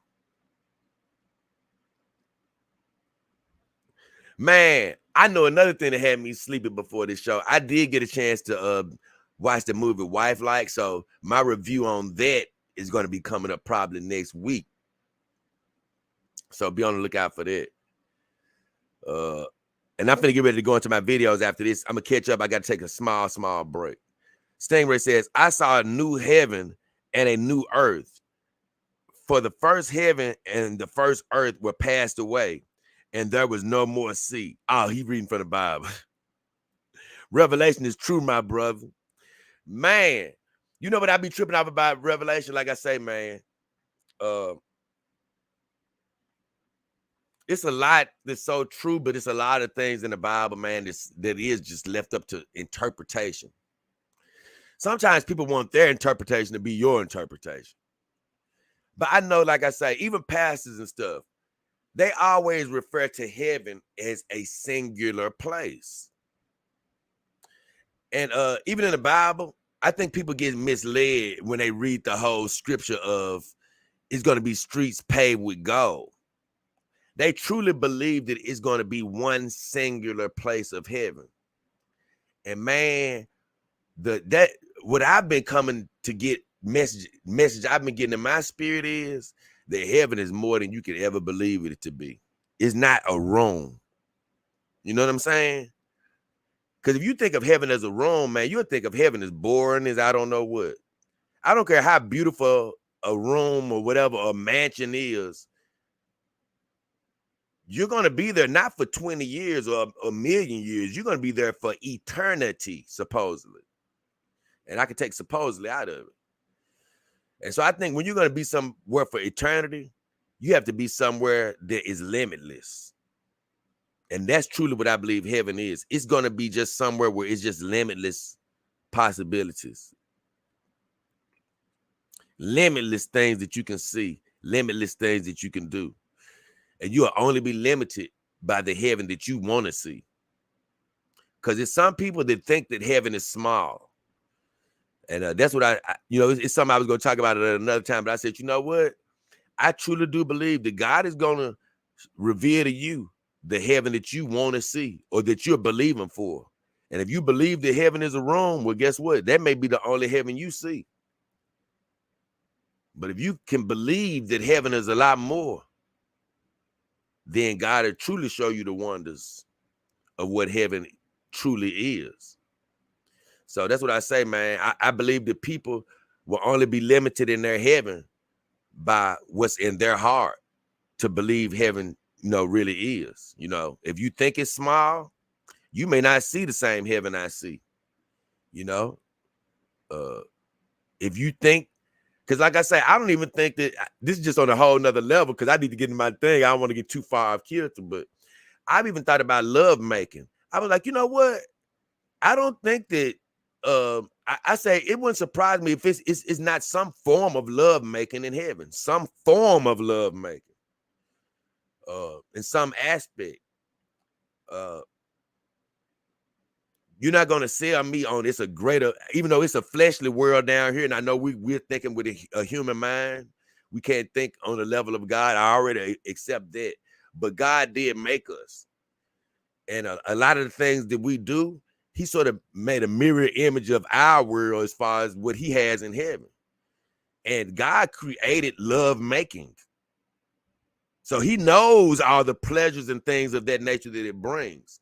And it's just hard for me to believe that God is going to give man access to a pleasure that is not even you can't experience that similar type of a pleasure in heaven. Now, like I say, it may be different rules, different circumstances. It may be in a different way, but I do believe that it's something similar to that type of euphoria in heaven. But, the traditional believers will probably say, no, you can't have it. No, you can't have sex in heaven. No. Well, I say, you know what? It'll be funny if I get to heaven and I do see that aspect of heaven, but the person that didn't believe that, they still make it to heaven, but they don't see that. They never ever see that aspect of heaven because they never believed for that aspect of heaven. They never believed it was possible. So guess what? God was like, hey, I'm only going to show you the heaven that you thought was possible. Because I keep telling people, and I'm going to get into as soon as I come back, I'm getting into my videos, but I keep telling people, we don't serve this harsh God like you think. We don't serve this God that where if you dare to imagine something, he's going to strike you down the hill. Ooh, you thought this sex could be in heaven, so now God going to send you to hell, boy. What? Have you lost your mind? God gave me this brain to think, to explore my thoughts. He didn't give me the brain to limit my thoughts. He knows that I'm going to be thinking about the wonders of the universe. All he would have had to do was snap his finger and not give me the ability to think as much. So I can't think on the level of God, but I still can think in a big way. You know what I'm saying? God is limitless, but in my own small human way, I can think of limitless things. And it's nothing wrong with imagining. God ain't going to strike you down for imagining what something could be like. I always pray this prayer. God, if I'm wrong about anything, just, hey, let me know when I get there. Simple as that. Hey, Jay, you remember when you thought that it could be sex in heaven? I'm letting you know it's not. Okay, thank you, God. It ain't gonna be that. You remember when you thought that it could be sex in heaven? Well, I'm sorry. You dead now. I gotta kill you because you thought that. What? I always tell people, if that's the God you believe in, I don't have a problem with that. But we just don't believe in the same God. I believe in the God of mercy and the God of understanding, man. The God who's willing to teach me, not beat me up because I have a thought. That's not the same God that I believe in. So either way. I know I got a little bit off track with that, talking about God and revelation and stuff. But once again, I say this is that power hour where I'm sort of easing into things. And an hour and 30 minutes in, it's about that time to start getting into the videos because we do have a little bit to cover. Oh, Brandon Anderson. He says, I always think of heaven as big as earth, if not bigger than earth itself. Brandon, let me put that up. I love you, brother. Let me give you a bit of advice. Could you please think bigger? If you're thinking of heaven as big as earth, could you please think bigger, please? Do you really think earth is big?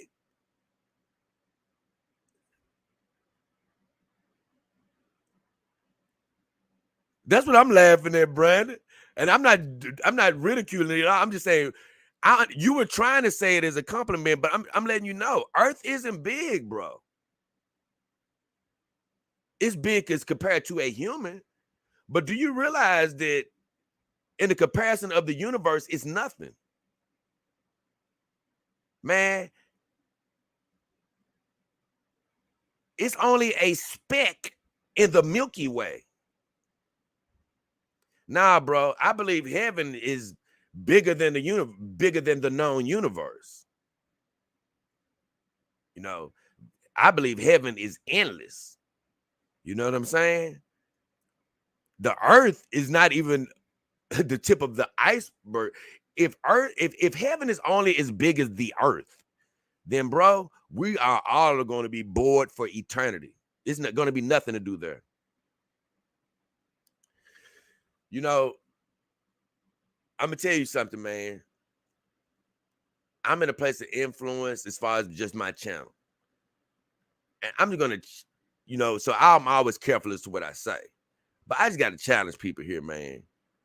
When it comes to God, you do gotta break some of these earthly strongholds that people have put on God, man. People have actually put on God that he's only for earth. He's only for earth. People will have you believe that God made the whole universe and the only thing exists with life on it is earth. So that would play into why you may think that, oh man, heaven is as big as earth because, hey, maybe we're the only people around. No. Give you a clue, man. God didn't make the whole universe to have life on one planet in the middle of the Milky Way. He made billions of planets. He made billions of galaxies. And that's just us using human words. Billions is not even big enough to describe how many planets are really out there. You know what I'm saying? That's just a word we come up with. We don't know how many planets are out there, how many galaxies are out there. We don't know what God has really created. But it's one thing I do know. He doesn't do things for no reason. He didn't make all these planets just so they could be floating rocks.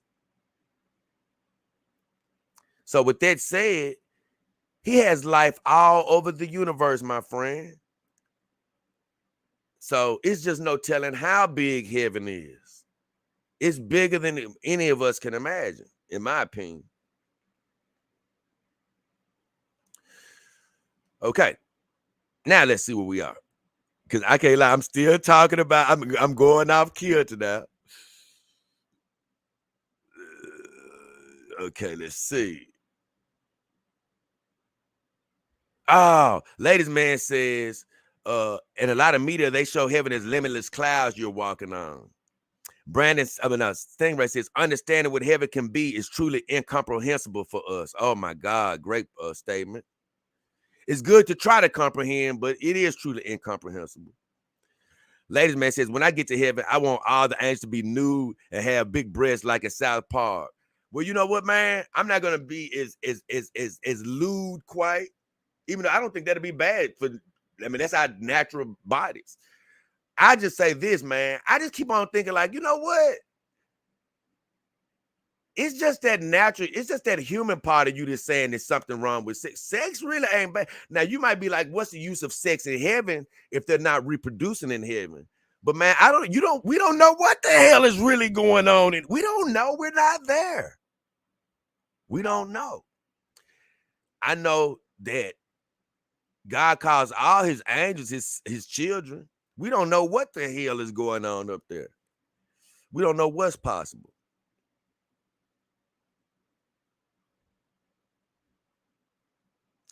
Stingray says, I personally don't have an expectation for heaven. I want to experience whatever he has planned for me. That's great, Stingray. I don't really have an expectation, but I do have a lot of things that I want to be included. You know, I definitely want to definitely have already said that I want to see all my loved ones. And I definitely God already knows all the questions that I want, to be answered. I got a lot of questions about just the universe. It's a lot of just universal knowledge that I want to know. As far as just the actual constructs and things that are heaven, I'm cool with all of that stuff being a surprise to me. I really am. I'm cool with all that. But I think I really hit on the things. I definitely, because you have a lot of people which I just disagree with. A lot of people try to say in religion, you're not going to know your mother, your brother. Well, guess what? If you want to believe that for your heaven, and that's why I say, man, some people are going to get what they actually wish and believe for. I do believe that your spirit is strong like that.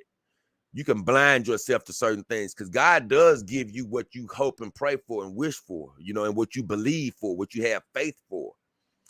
And a lot of people who say that they're not going to know who their loved ones are in heaven or in the afterlife, they may just get that. I always say, nah, I'm going to know who my loved ones are. I'm sorry. I just feel like, man, if you're going to be in heaven, that's one of the things that you're going to want to know. You're going to be in eternity. You never want to ever run across your brother, your mother. No, I want to be familiar when I see their spirits. So I always tell people, you can believe that you're not going to see your loved ones. I have no problem with that. I'm going to believe I am going to see my loved ones.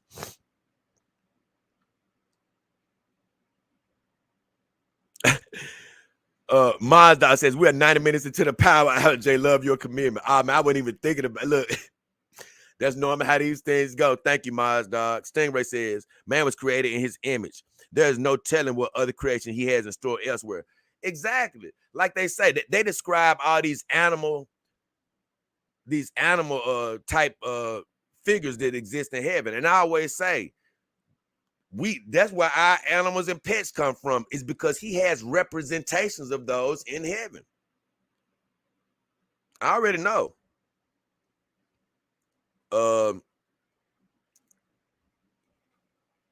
Mazdak says 100 million stars in the Milky Way with planets around them, millions and millions of galaxies like the Milky Way. Like I say, billions and billions, Mazdak. And here's the deal. Like I say, billions is a human term. Hey, more than that, even trillions. We don't know what's really out there. Brandon says, in reference to us, the earth is huge. But in reference to the wider world, you are right. And plus, in the end, who knows until we reach there? I've always saw it like when I get up there. I've always saw it like when I get up there. And I don't blame you, Brandon. Like I told you, man, I've said this before.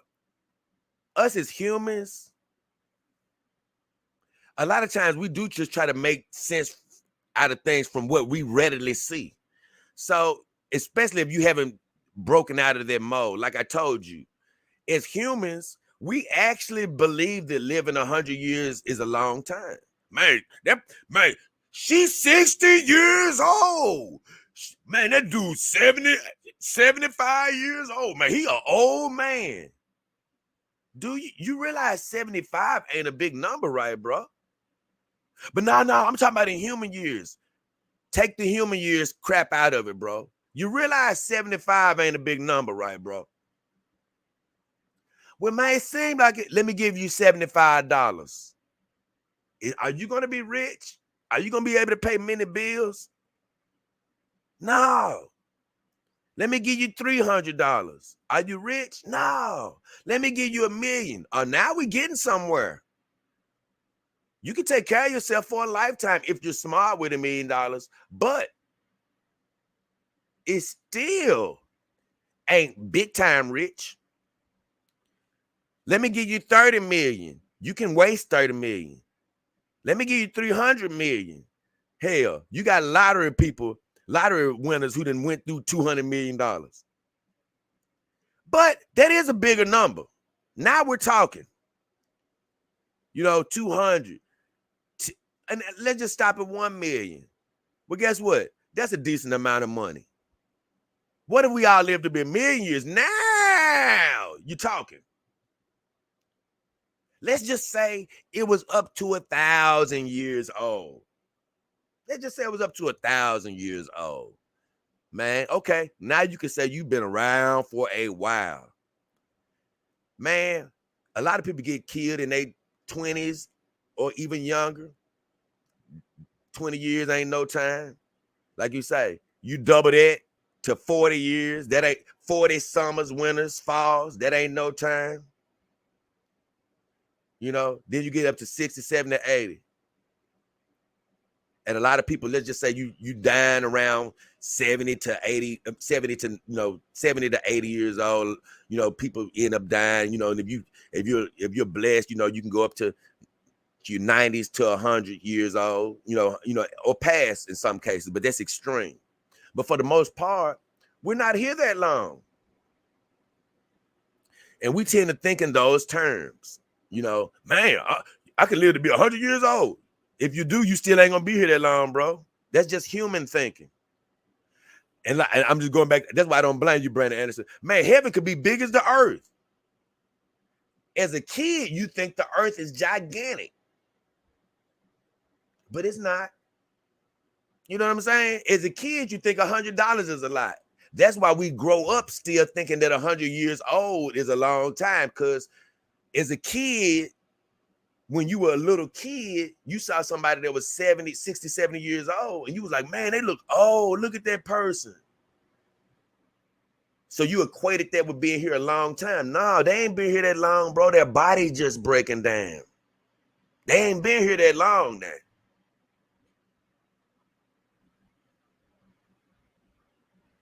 Let's see. This is a good topic, lady man said. All my questions I've thought. Let's see. Let me see what he said. Who said that? Brandon says, all my questions I've thought here wouldn't matter because of who we are around. What do you mean by that? I don't explain that, Brandon. I don't know what you mean by all the questions. My questions I've thought here wouldn't. Are you meaning here as far as being on my channel? Because now I entertain anything like here. I don't know. I don't know if that's what he means, but either way. Mazdog says, does heaven even manifest in the same ways we perceive life on earth, or can heaven just be a feeling of contentment and enlightenment?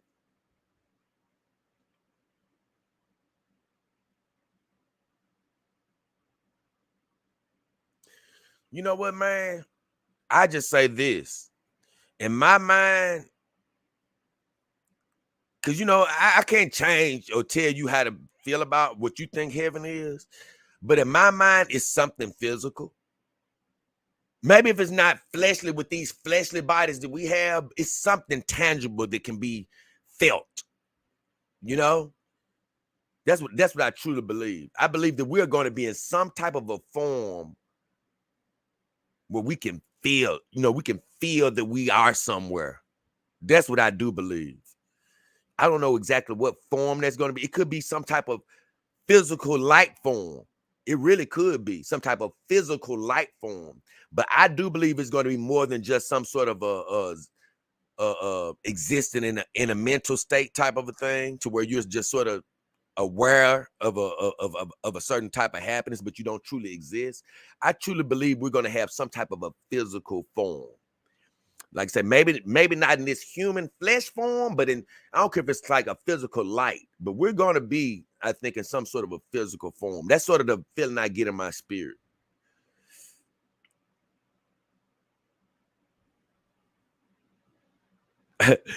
Pro Moore says, sounds like Ladies Man was describing Islam's heaven, where every male martyr gets 72 female virgins. Ladies Man says, did God create the dinosaurs? Man, I'm gonna be honest. It's evidence that dinosaurs are here, and of course, I believe that God created everything. So I do believe that He created them.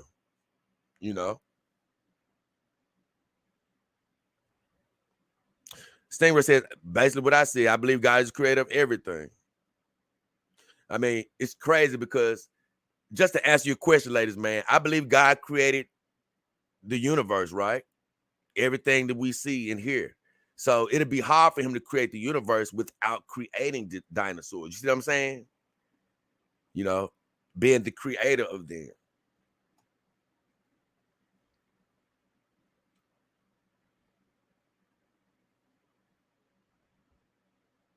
Let's see. Oh, okay. We different. Okay, we different. We definitely different, Brandon. He says, what I mean, Jay, is that everything I think about on earth level wouldn't matter because my spirit is finally with the Father, and all I ponder is nothing in comparison to that. Oh, no. I disagree with that, and not in a negative way.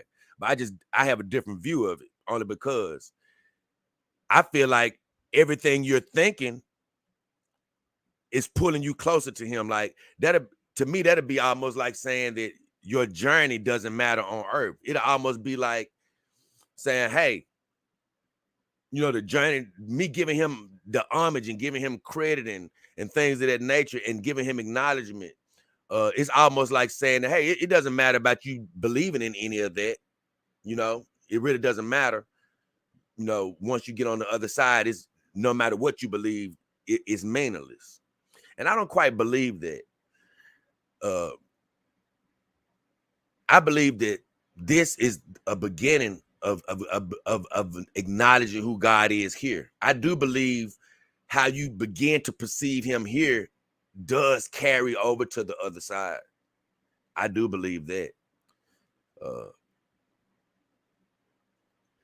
I do believe a little different than a traditional Christian, where they just believe that somebody who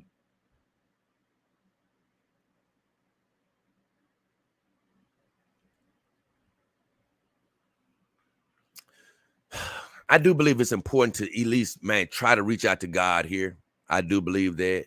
But it's not as simple as God throwing you to hell because you didn't get to know Him here. It goes to something that I read a long time ago, to where it's like, man, if your spirit didn't recognize God here at all, you didn't even attempt to try to recognize Him at all, it's just going to be hard for you to accept Him when you get on the other side. Because we're not just a physical specimen over on earth here. Our spirit is actually alive within us. And that part of us is going to carry over to heaven. And that's where I do believe that you are going to remember a lot of your journey from earth. Your spiritual experiences are going to carry over, in my opinion. And so I don't believe you're going to go over there and just immediately forget everything that you did on earth. No, I don't believe that. So, I'm not saying you're wrong. You can believe, like I said, because this spiritual stuff is so, you have to listen to your own spirit, but on my spirit, I get the message that now what you learn here and the lessons you learn here, they're going to carry over. They are going to carry over. And you're going to be aware of what you learned here. And like I told you, I had a vision a long time ago in one of my dreams where God basically told me, you're going to remember everything that happened from this life. And that's how you're actually going to get to the point where you enter the real heaven. This is what he taught me, because I've never thought like this before. I've always been raised a Christian. How you died, you go to heaven. But I told you it was something that sort of started changing my mentality about heaven when I had this vision in my dream, where I was visited by this angel, and he basically told me, and I'm telling you the quick version of the dream, but he basically told me, you're going to visit 7 different planets in total, including Earth. He said, you're going to remember your life from every time, you know, and every time, you know, you're going to grow and you're going to learn more and you're going to improve on the things that you did in that previous life. And he says that by the time you get off the 7th planet, you're going to go to the real, you know, to heaven, as we talk about it right now. I remember when I woke up, I was like, man, I ain't never thought, you know, I always thought about when I died that I'd be going straight to heaven. I mean, you know, straight to the heaven as we think about it. I've never been somebody that thought about any, especially because I'm not a reincarnation guy as far as coming back to Earth. I'm still not that type of guy. But if you think about it, what I'm saying would be basically reincarnating on 6 other planets other than Earth. I don't really know how God is going to do it. All I know is this. I did read somewhere else. I think it was some psychic or something that was talking about his experiences in the afterlife with God or something. And he was saying something about he came across an angel, and the angel was basically telling him that, hey, sort of like my dream, the angel told him to the extent where, hey, man, you don't stop learning once you leave Earth. It's going to be several other levels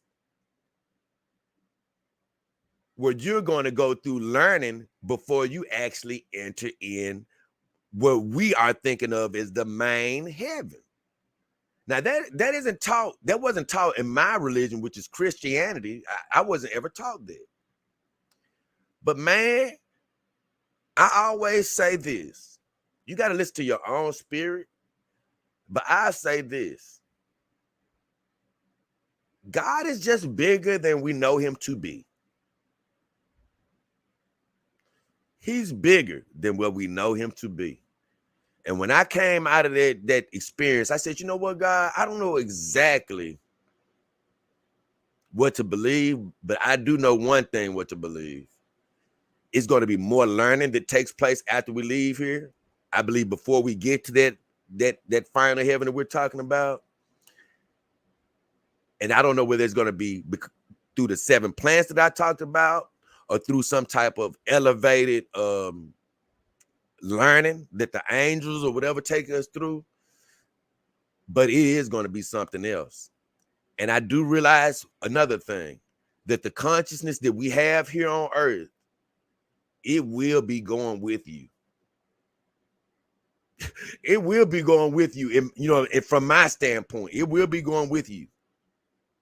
You will, you know, don't think that what you do is not going to matter with your spirit. No, it is mattering, everything you do every day.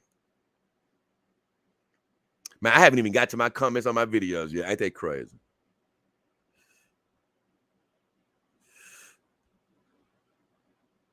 All right, most definitely. Brandon says the great thing is we can agree to disagree about the small stuff as long as we believe on the core truths.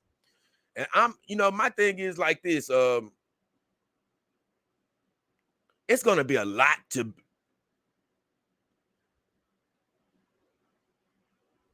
It's sort of crazy because agree and disagree. I agree with what you're saying, but it's crazy because I don't even say it's agree or disagree to a certain extent. I mean, even though it is, I guess what I'm saying is when it comes to believing for your heaven and what you think the afterlife is, it's not like it's any wrong or right. I mean, look, you free to believe what you believe. You know, you free to believe what's in your spirit.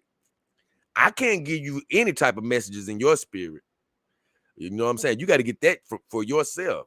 If you think that heaven is small, I'm just talking about for whatever. If you think that heaven is small, big, medium, if you think you can't do something in heaven or you can do something in heaven, that's not for me to say. I think that's for every man to start answering those questions and exploring those questions on his own. I do know one thing. I think God appreciates you for even thinking about it, you know, for even thinking bigger about yourself, about, even giving the time to think about what's next. I do believe he does appreciate those things. You'll have some people to be like, he don't want you to think about that. No, he didn't give us brains and spirits not to use them. So,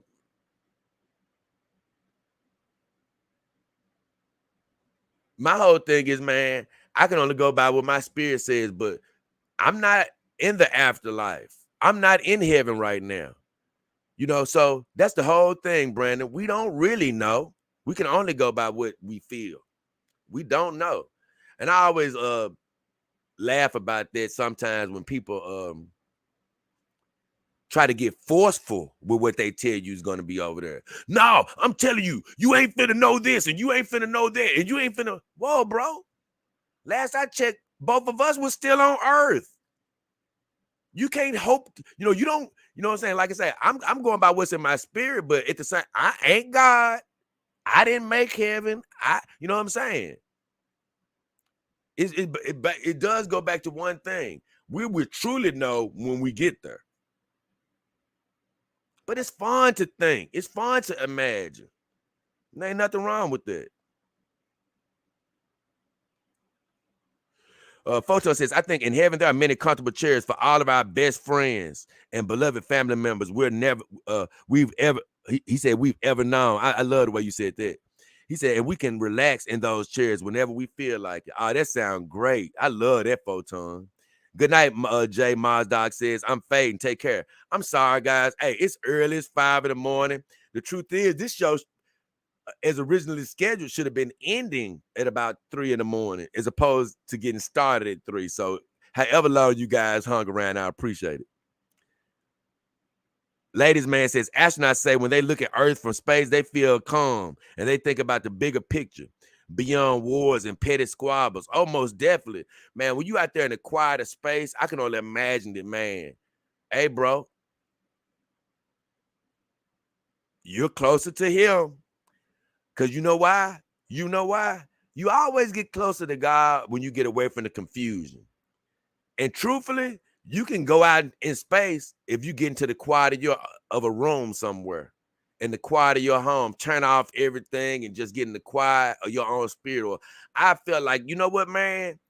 Get into the quiet of nature somewhere. And if you can get in your backyard where nobody can get to you and close your eyes with the sun on your eyes, listening to the air, listen to the breeze. Like I do it a lot when I'm walking my cats. It's like, man, I feel so close to God at those points. You know why? Away from all of the madness, the confusion, the gadgets, the sounds. But that becomes even more pronounced when you're out in the vacuum of space. Man, I can only imagine. Here's a secret. There is heaven. That's what PC2 said. P2C says. Imagine thinking space is real. He said, imagine thinking space is real. Oh, no. PC2 says, here's a secret. This is heaven. No. Now, that's something we definitely disagree. This ain't heaven to me.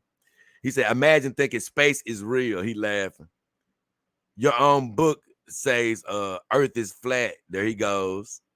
There's 7 heavens, actually. So, either way. I'm going to take a break with that, guys. Give me 5 minutes. I'm coming back, and what I'm going to do is I'm jumping right into my videos, and I'm going to try to whiz through them because, look, it's a 2-hour power hour. I don't want to Even though it's cool, I don't want to keep y'all here for 20 hours.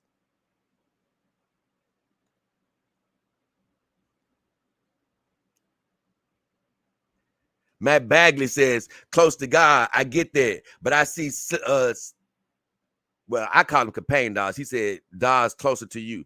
I don't know what you mean by that, Bagley, Bogley or whatever. I don't know whether you mean that. I don't know. I really don't even know what you mean by that. But if you're trying to tell me that you think that my dogs are closer to me than God, well, guess what? That's fine. You can believe that. My mission isn't to change what every man thinks about me. You know what I'm saying? Me and God's relationship is all that's really important to me. Man would judge you a million times. And I tell you this, the man that judges, well, guess what? That's how God is going to judge you. And that's exactly why I don't try to judge anybody. Because guess what? I need the easiest judgment I can get. So my job isn't to judge whether somebody is close or not close to God or how close they are. That's not my job.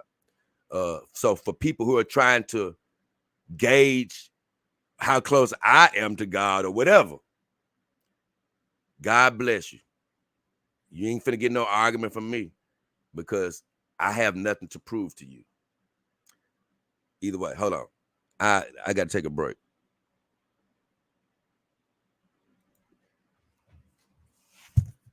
I'll be right back, y'all.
Oh, yeah. I remember to unmute this time. Look at Callie laying over there, y'all. Yeah, Callie. Got the legs out, baby. Okay, now let me catch up.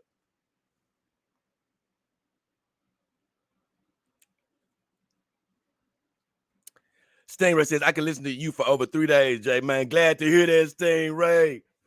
Hey, one day maybe I'll do a 3-day stream, Stingray. Beijing Charlie says, let me get that blonde eye, man. Going for a quick wank. That's what he said. Nah, I can't do that, Beijing Charlie. Stingray says, head to the chat and I'll hang it around for the power. Man, definitely. God bless everybody that's hanging around right now, man. I'm glad to have y'all here, man. 3 o'clock to 5 o'clock, just getting into the meat of the show. Head to the chat. Okay, Matt says, companions, by the way, most people have a dog, cat, or woman for that. These are women, Matt. They're synthetic women. I'm just gonna bring this up only because so by Matt's standards, you feel like you can define what somebody has as a companion, or you feel like what's acceptable for you is the only acceptable thing. And once again, I always laugh at people like that is because you feel like it's unacceptable, you want to put that on other people. No, I don't think you should have it, so it's wrong. But no, you can feel like I shouldn't have it, but that doesn't make it wrong, bro. That just means that I'm not doing what you want me to do. And the funniest part is a lot of people get caught up into the Matts of the world. And I'm going to use your name only because people do get caught up into that. They'll hear somebody like Matt coming to them and say, hey, man, you shouldn't have a companion dog. And then they'll start getting scared. They'll start feeling self-conscious and worried about, oh, man, people think I shouldn't have one. So what? They don't think you should have one. It's your life. I love Matt. I appreciate he's here. But here's the deal. I don't live with Matt. I don't see Matt. He does not dictate any happiness on my daily life whatsoever. So why would I not be with my companion dogs? Because of somebody that I don't even see on a daily basis? Because they may make you feel ashamed or something? No, don't do that. You got to live your life, man.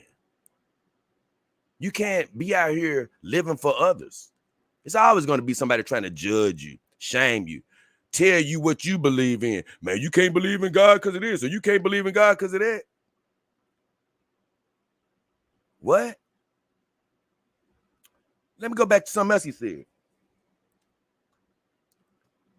A lot of people go to dogs or cats or pets. I have a cat and I have pets. They are great companions. But even with these human companions, it's funny how, to me, I always laugh how people always talk about how they are the best case scenario. Not for everybody. You can look at the divorce rates for that. They aren't the best case scenario for everybody. A lot of people break up in these human relationships and they end terribly. They're not the best case scenario. But people would rather somebody be miserable and not have any companion at all than to even have a companion dog. So you can live according to their standards. And that's what I even said that in one of my live streams. I said, man, you know what? It's handicapped people out here or sick people who can't even talk to women or whatever. And their life could probably improve because of a companion dog. Or it could be a guy that has a disease and he can't touch somebody. But you have people out there that would rather them stay unhappy, not have a companion dog just because it's not a human. Because it doesn't go by their standards. And like I say, I'm just glad that you did contribute to the show, man, because like I said, I ain't mad at you at all. But I did use your statement to point out, man, how people cannot be given in to feeling bad because somebody doesn't approve of you, man. Let me tell you something, man. So what they talk about you?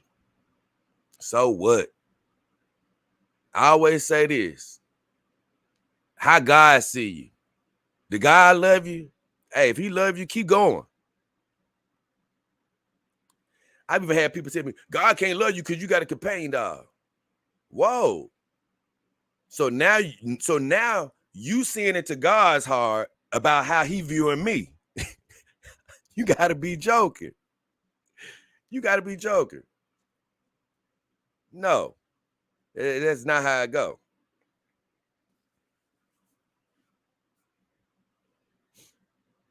Let me see where I am.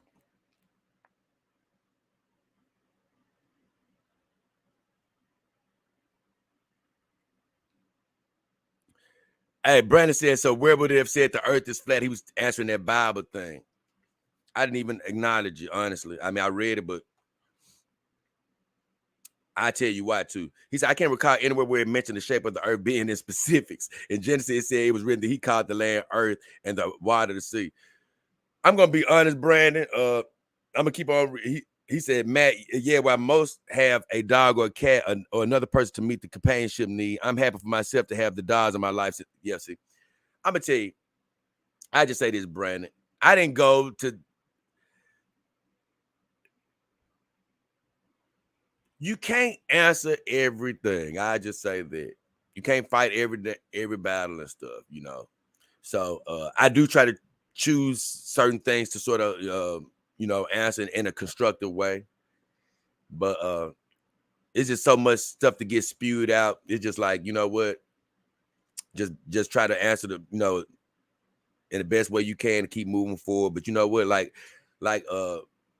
they say, man, if you answer everybody and you try to keep proving everybody wrong about whatever specific topic it is, you'll spend so much time proving everybody wrong, you will stop doing your dream. You know what I'm saying? Your calling. And so just be mindful not to keep correct. You know what I'm saying? Hey, at some point you got to just let people believe what they're going to believe and keep rolling, man.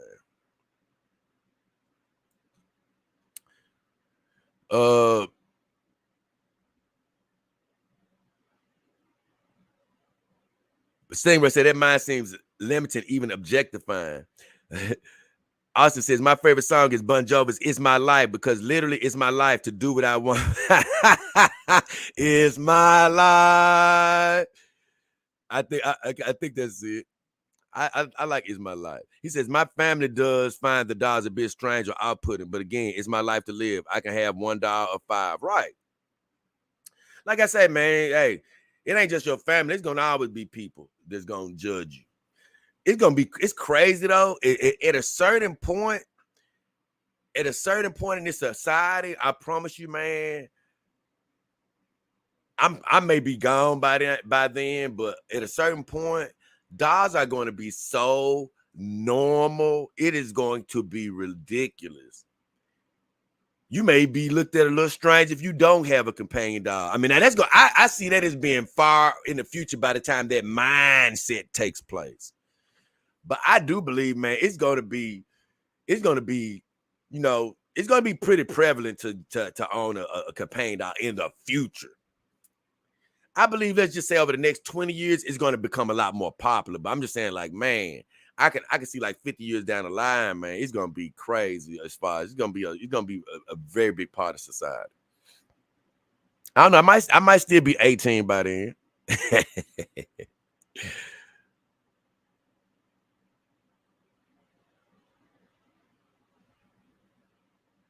Hellboy says, hey, Jay, bless me, bro. What up, Hellboy? God bless you, my friend. God watching over you every second of every day. You ain't got nothing to worry about, brother. You are blessed.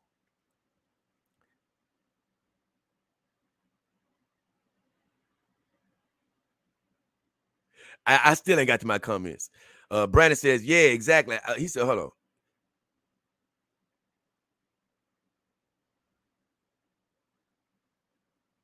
I don't know what he's saying. Brandon says, I have a bit of fanaticism with Christmas and it's borderline obsessive.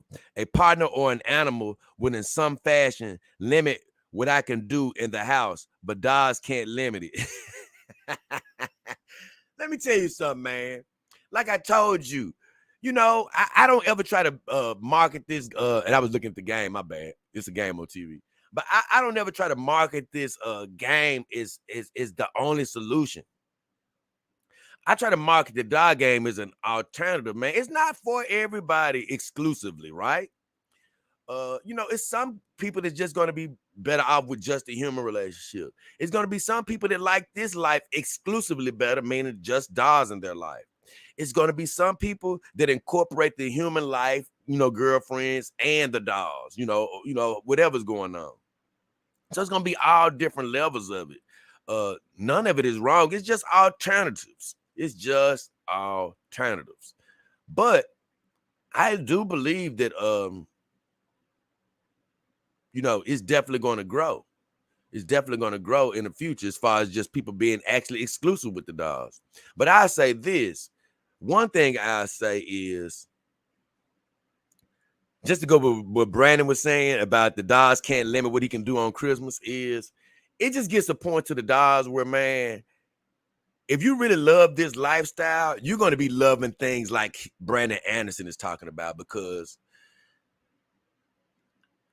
it's just I try to explain it, but I feel like it's always something that can't be explained. Meaning that, man, people won't understand how joyful it is to walk around my house with my girls here. But like you say, they're not messing the flow up of anything. You know, some people could just think they're just sitting around here, but they're not. They're part of my family. You know what I'm saying? They're incorporated, but they're literally just meshed with you. You know what I'm saying? They're not, you know, if you love it, they love it.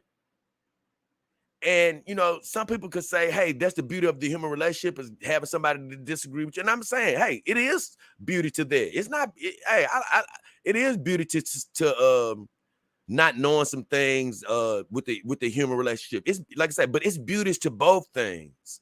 You know, that's what I'm saying. Like, if you're in a human relationship, yeah, you get that randomness that you could get used to. It gets on your nerves sometimes, but hey, that's what can make it good. But in the dog game, you get used to stability. You know what I'm saying? You get used to routine. You get used to things not changing. You know what I'm saying? That's the thing. You know, when you're in a human relationship, you're trying to get somebody to mess with your fantasies and, you know, the love, you know, the thing, the vision you have for your life, and they're trying to get you to mess with theirs as much as possible. Somewhere you're going to try to meet in between. It's not going to be perfect, but, you know, you're going to try to make the best of it. Well, yeah, you may not have the so-called communication or the reciprocal nature of a human relationship as far as even the sexual nature. You may not have the reciprocity. You may give away a few things. But what you give away, you gain in the dog life. You know what I'm saying? You give away maybe some talking, but you also gain not arguing. You see what I'm getting at? Hey, I don't have sex with my girls, but guess what? You may give away having some reciprocity, but now, guess what? If you want it 4 nights a week, but your girl would only give it to you 2, well, guess what? Now you can get it 4 nights a week. I ain't got to worry about dealing with just 2. So it's a lot of pros and cons to either. But let me tell you, man, it's not really worse. It's just different.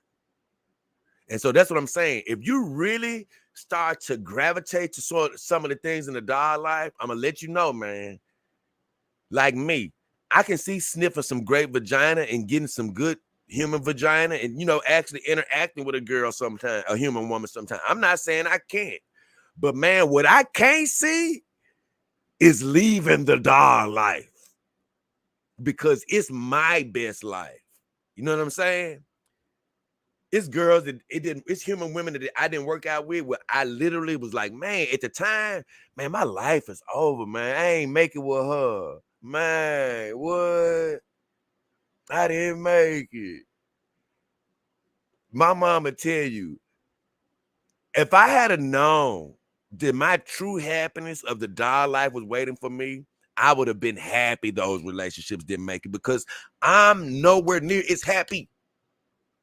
I mean, I was nowhere near as happy in those relationships as I am now. This is the better life for me.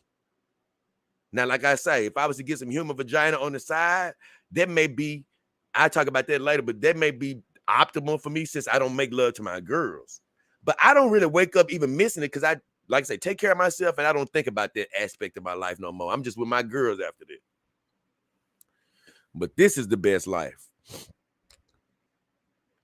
And like I say, nothing against human women or anything. You got to find out what works for you. But when he says dogs can limit what he can do for Christmas, I was like, man, honestly, like I say, that's one of them aspects that make you love dogs. Is, man, they just incorporate themselves in your life in such a great way. I couldn't even tell you, I just without even making a show about it, because, man, like today,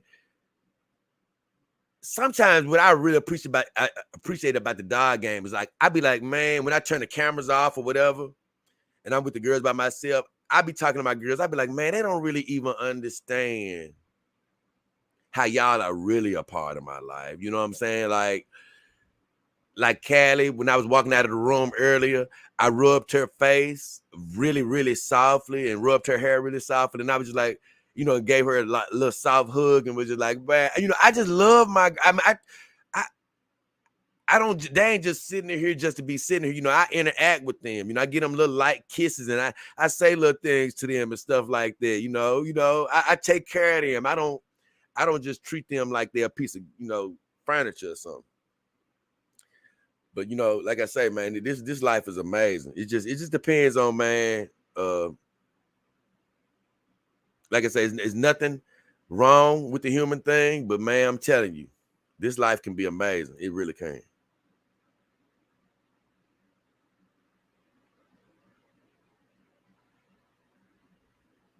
Oh, Austin says not to get too personal, but I grew up with a parent who was very controlling to the point where I felt like he was just like I was just living the life he wanted for me. Oh yeah, man. And honestly, I'm glad you broke out of that. Because that ain't no way to live. That definitely ain't no way to live. And Bagley says, my honest opinion is they're not a companion, but rather a fancy fleshlight. But hey, that's your opinion. And you said I'm not judging, but you are that is a judgment. That is judging. That is judging. I don't know how you think that's not judging, but it is. If we're telling you it's a companion, but then you're saying it's a fleshlight, you're judging. But there's nothing wrong with that. Guess what? Do whatever you want. Like I told you, you judge how you judge others. So if you want to judge, that's fine. But I'm not going to read any more of your judging comments though, if they're negative, because I love the power out to be positive. Brandon says, and Matt, in some cases they can be with the smaller dogs, like the scaled down dogs. I don't know what he was talking about, but either way.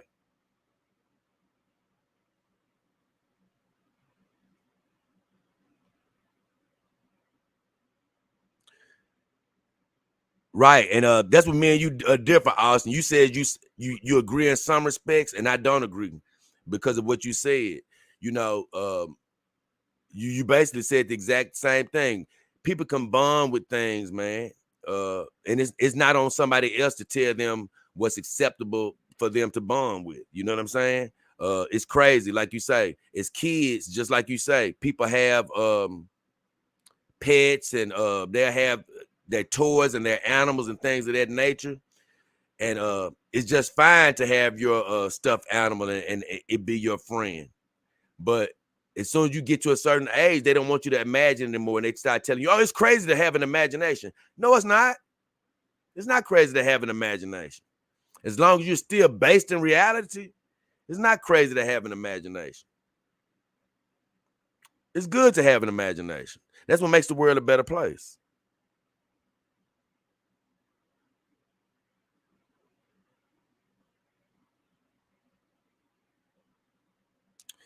And Austin was basically in the world of, once again, I ain't even judging them on there. They do whatever they want, Austin. But he was like in a world of polyamorous relationships, I guess, and open relationships. Guys are settling for anything. Look, I don't know what they're settling for. It ain't my place for. Hey, they can settle for whatever they want, whatever make them happy. That's on them. And if it's against, if they commit any sins, that's between them and God. I ain't got nothing to do with it. But let's get to this last sentence where he says the dogs offer more positives than negatives. That depends on the person. I always say you make out of something with, like I said, you can get somebody that's a negative person. I don't know. They can do anything negative with the dog. I can't tell you that that's not possible. But I say when you got a positive mindset, they definitely offer nothing but positives, really. When you got the right frame of mind, they offer nothing but positives, nothing but positive. But as with anything in life, anybody can make anything, do something negative with something. Brandon says, indeed.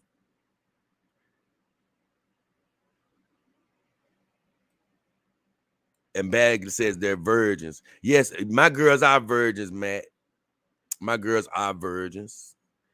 But whether they were or weren't, it wouldn't make them any worse or any better than any of my other dog friends out here who have sex with their girls. Because like I say, it makes me laugh so hard. Just like those people who, like I say, may not want you to bring your dog into a restaurant. Hey, you could have had sex with that. Hey, you see that guy sitting over there with his girlfriend? They just got through having sex in the parking lot. Yeah, but they washed up. How do you know? Go serve me my food, please. Thank you. Once again, man, it's just some things are just not on others to determine. I just say that, whether they were virgins or not, it still shouldn't matter. You have sex with your human companions, your human women. That's just part of companionship. Now, with me, I've chosen not to do that. But that doesn't make me better than my friends and people out there in the dog community that are having sex. It just makes me not be at that point in my relationship yet.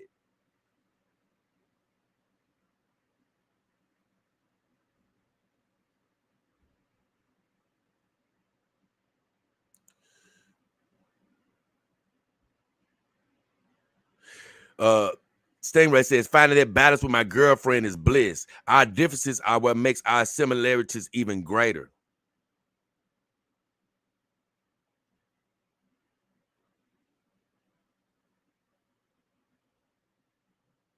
Matt says, real women's V's are self-lubricating, though. You have some companion dogs that have self-lubricating vaginas, actually. The dopest says, what up, dog Kerry? What up, the dopest? Photon says, they aren't fleshlight to many dog lovers who don't even have sex with their companions. Great one. Now I can finally catch up, guys. I'm finally caught up. So the first video I'm going to is Think About It. And we've been talking for 2 hours and a half without getting to any of my video comments. So just in the form of the show, we're going to go to my video comments and go through these rather quickly, because I love to honor my viewers who comment on my video, and some of them actually do tune into the Dog King Power Hour to see how I answered their comments. So we're going to check out a few of them now. We're going to start with my last Dog King Power Hour, which was Think About It. And we're going to make short work of this. And on Think About It, the Dog Nation says, good morning, catching the show now. He said he got an email about the channel. Think About It. Oh, let me talk about Think About It. Think About It, I was basically telling people, hey, man, since I had my silicone dog, Himawari, I've been talking about the differences between TPE and silicone. And a lot of people, they've heard me do my review and they ran out and said, hey, I'm changing the silicone. And I was like, man, it's good that I got you thinking about silicone. I want you to want the Iron Tech silicone or any silicone like that. I want you to see the benefits of silicone as well. But I don't want anybody to just go too quickly, whether that's TPE or silicone. I just want people to think about it really good, because like I say, I still have a couple of more shows left. I'm going to be doing some more. I'm going to be discussing some more differences between TPE and silicone.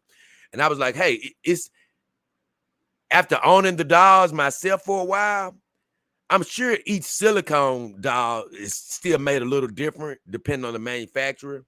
And as far as having a real doll, I already know it's totally different than having a silicone doll from a lot of Asian manufacturers. I talk about it at another time, but most Asian manufacturers, their silicone dolls have a core. Well, a real doll does not have a foam core. That's the thing. It's a solid silicone doll. It can actually go into water without you even having to think about it. It does not have a core to get damaged whatsoever. So that'll be a discussion for a different day. But just discussing the dolls, not being real dolls, just the normal silicone dolls. There are some differences, man, and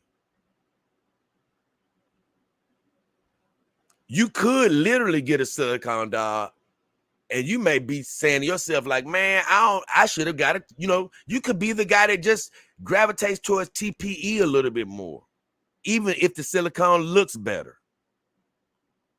And so that's why I was like, think about it for a second. Make sure, try to figure out what type of doll owner you are. You know, listen to what I've been telling you. Just think about it for a second. You know, if you have to wait for a few more of my shows to come out, wait. Because like I've already sort of said in a couple of ways how, you know, I'm just going to be a little subtle here because I don't want to go deep into that. But I would just say, for me, I love both. But for me, silicone, it edges more towards the companion side for me. And for those people that's going to be just straight sexual people, I do think that they probably need to go towards more silicone if that's what they're just looking to get into, just straight sexual. But that's a show for another day. And I talk about that in that upcoming show. But that's all the Think About It was about. And so I got a few comments. Dog Nation was like, he was catching the show. He got an email about the channel because I told you the channel is going through some problems behind the scene with the monetization and things, but it's going to be okay. Everything's going to clear up in about 20 days or so. Yeah, about 20 days. But the Dog Nation says he's catching the show now. He said, I'm right for hanging in there because I was like, man, I'm going to keep doing my show. I didn't start, you know, even though I want this show to be successful and I need the show to make money so I can keep coming doing my show every single day. I do need to make some sort of money at some point in time. But I say that's at my core. That's not why I do this show. I do this show because this is what I love to do. So I'm like, nah. Even when I got the news, I'm like, nah, that's not going to stop me, bro. I'm coming to do what I love. And so he said, thanks for hanging in there. He said, big ups. Thanks for the shout out. Good to be back. I'm glad you're back. Oh, that's what I said. I said, I'm glad you're back. And I'm definitely still moving forward. Gave him the thumbs up. Olio Rogue said, don't stop mentioning God, which I would never do. He said, love the channel and what you're doing. Dolls are great. I said, thanks, my friend. God bless you and your journey as well. Man, this little broken tooth starting to mess with my tongue. Boy, I hate that. I was eating a piece of bacon and broke my tooth earlier. Either way. Mr. said, this microphone, do you trust it? I can tell you're turning into a bit of a talk show host by using it. It's funny. One of the problems I had right before the show is I couldn't get the mic to work. And I had dropped it, but not even that hard. I had dropped it like last show. Man, so in the back of my mind, I was like, man, I hope I didn't break this thing because I didn't drop it that hard.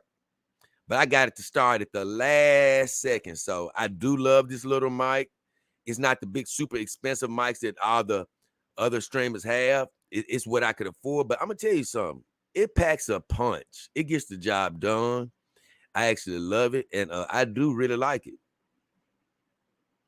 He said, soon you'll have fun on TV sets, guests, skits, and partner creators, and more dolls than you can shake a stick at. That made me laugh. I said, I actually love the little mic. Thanks for the support, and God bless your life as well, my friend. And I like a lot of what he said. He said, I'm going to have guests, which, you know what? Recently, I haven't reached out, but it is a couple of people I do need to reach out to. I want to have as guests. I want to have a couple of female guests first. He said some skits. I might get into some skits. He said partner creators. Like I said, I do want a couple of creators on with me at some point. And more dolls you can shake a stick at. I love that. And I do definitely think I'm trending towards that. God is definitely, I do believe he's going to continue to bless me with dolls at the right time, at the right place in my journey. Because this girl came at the right time. I really enjoy having her part of the family. She's joined the family in a great way. I really appreciate having her. So that was all the comments on that. The next is I have a comment on one of my reviews. I mean, on my review for My 150 on this girl right here, my 153 centimeter iron tick doll. I had a comment from, let me see who that was.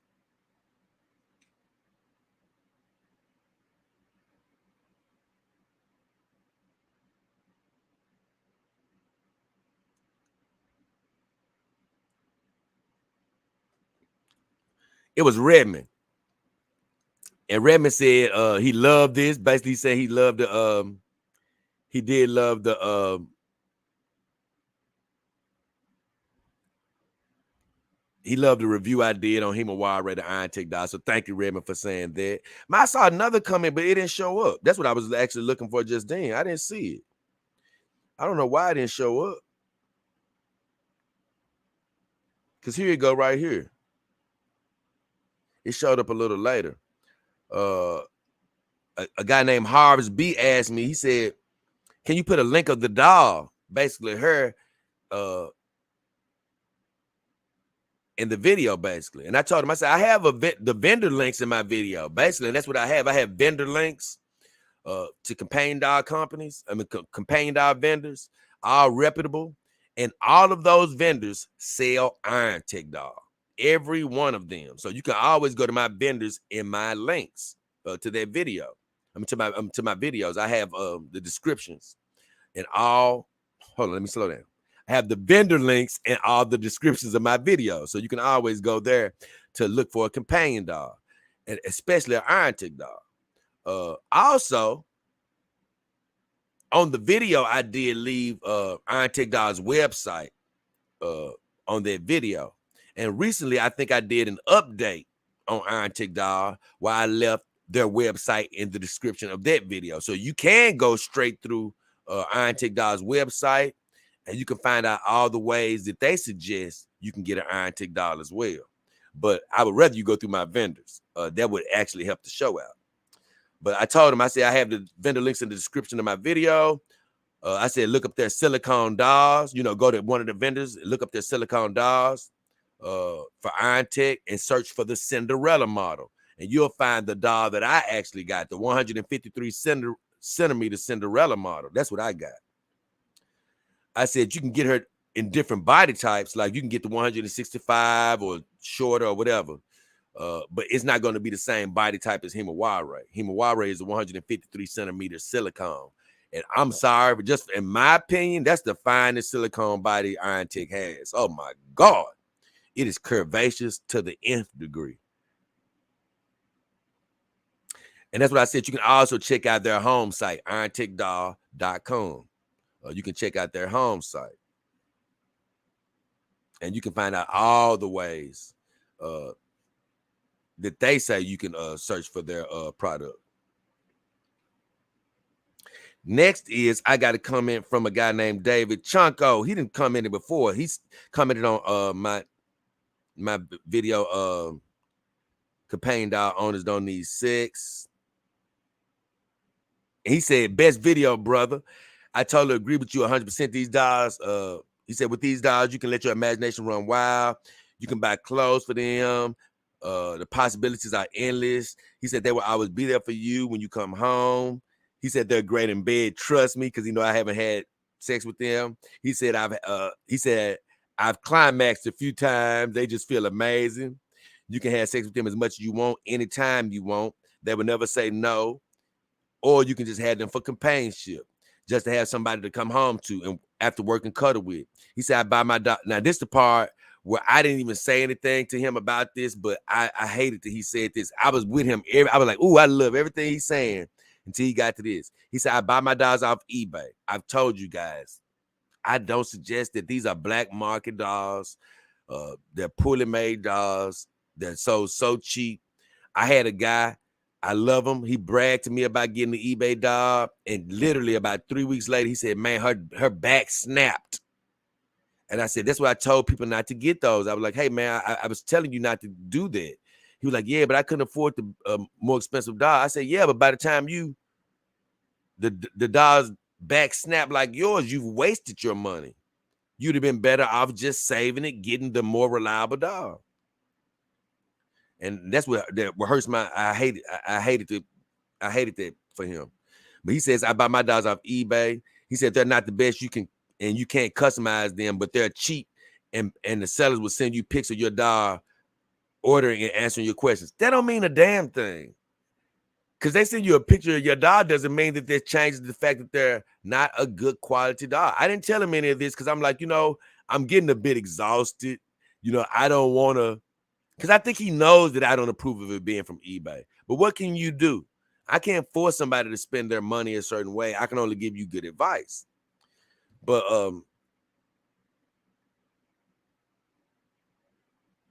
and so I didn't even want to tell him all this at this particular time. Now, if he's watching now, he'll hear me tell him this.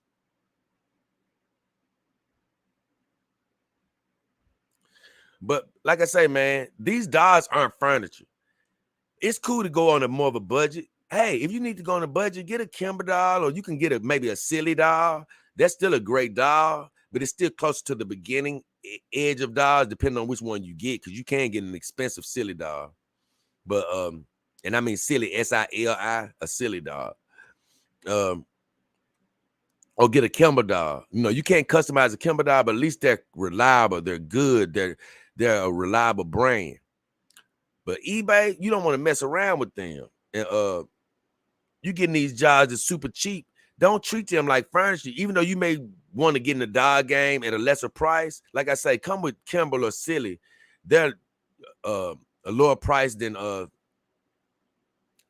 some of these other brands, some of these other bigger brands. They come in a low, but they're reliable.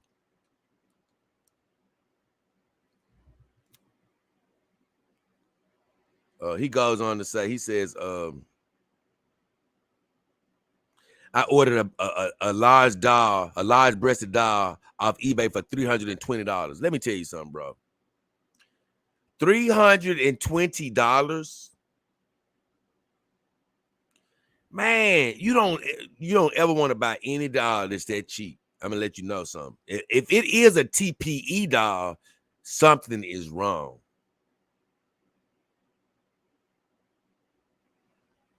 He said the seller showed me a pic of her from the shipping site. She's beautiful. So look, man, he was telling me how happy he was and stuff. So look, man, I usually just go ahead and tell people, look, man, I've told you guys don't do the eBay thing. But I was like, you know what, man? He sounded like he already know about it. I'm not gonna beat him up. Because, man, my thing about it is I love all you guys. I'm only trying to help you. But if you just fight against the grain and you say I'm gonna do what I want to do anyway, I can't do anything about that. But I'm also not gonna just keep beating you up. I make a show about it and talk about it, but like I said, look, this guy telling me how happy he is. So even though he may be doing the wrong thing, I'm like, I love him. I don't want to beat him up, and I'm actually happy that he's happy. But he said, would I have liked to got a doll for $2,000 or $3,000? Yes, but they're not in my budget range. So I stick with eBay, which has the same exact dolls. That's a lie. They don't have the same exact dolls. That is a lie. They do not have the same exact dolls. They have knockout dolls made with a lot cheaper product. They are black market. They'll break easy, and they can get you sick. They are not the exact same dolls. I'm just letting you know that now. You may tell yourself that in your mind, but they are not. And the thing about it is, he keep on saying how he's buying more and more dolls, right? If you bought $5 at $320, bro, you just spent $1,500. That's your quality doll right there. I'm gonna be honest with you, man. I got several Kimber dolls, but it's crazy how I came about them. They didn't come about because I just said, let me buy a slew of Kimber dolls. It really didn't happen like that. But these are good dolls. Kimber, I'm telling you, I ain't lying to you about this. People that have bought a Kimber doll that I've told to get one and got one, they understand. I'm not lying to you. They aren't the top of the line as far as their skeleton, as far as their hands and wrists. They don't have the wrist hinge, and they don't have thick hand wires. Everything else on the Kimber doll is so well made, it's unbelievable. I'm gonna be honest with you. The skeletons I have on my girls, I would as far as durability, I would put them up against anybody. Seriously, they don't have the Evo skeleton, but they are very good normal skeletons, very well adjusted, and they compare. Honestly, they're more better adjusted than my WM doll. So that's crazy. My WM doll costs a lot more than they do. My Iron Tech doll, I'm going to do a video about the skeleton coming up, but they are very good compared to my Iron Tech doll. Very good. I'm talking about skeleton wise, just the adjustment of them. Like I say, the only thing they fall off is the wrist and the hand. And for their price, they are amazing. And the TPE quality is amazing. It's no sense in going to eBay when you can get a doll of that quality, to enter the game. But even with them, I didn't even try to amass several Kimber dolls, even though they aren't cheap like that. I didn't try to amass as many. It just ended up, like I say, it was guys playing more than anything.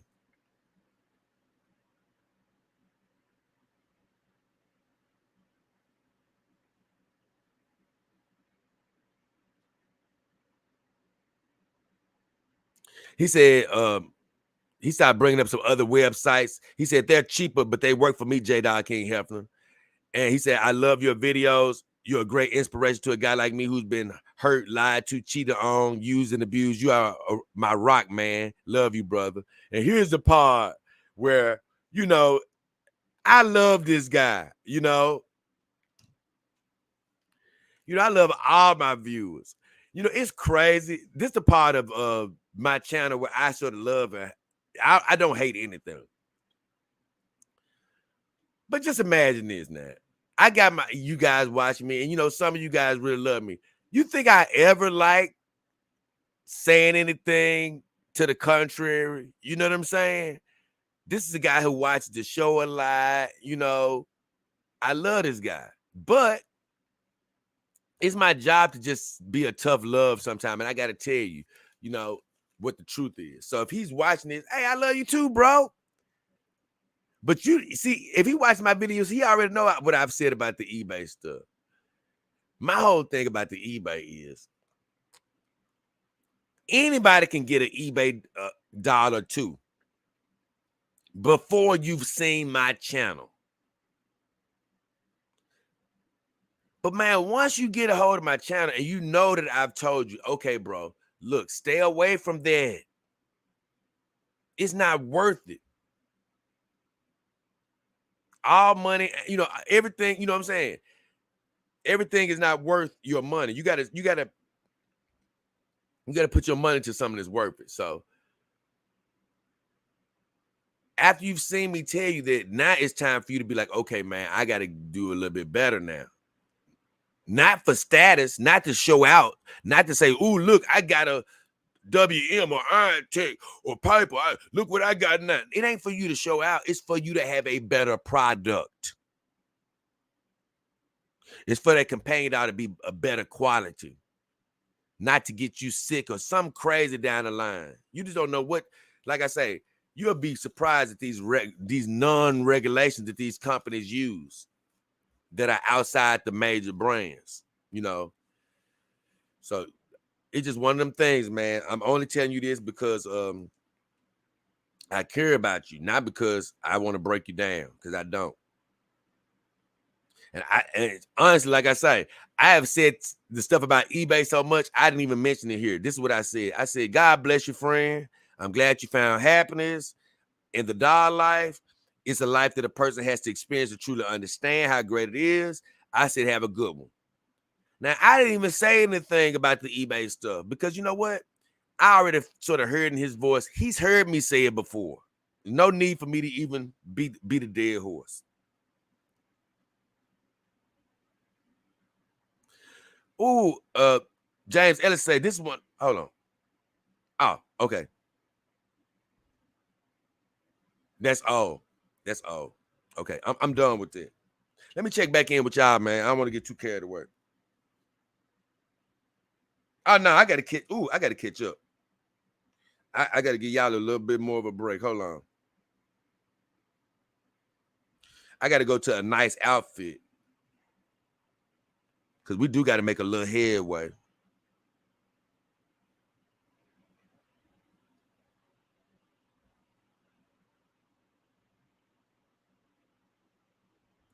I do want to make this stream a little bit shorter for people who may want to watch the whole thing.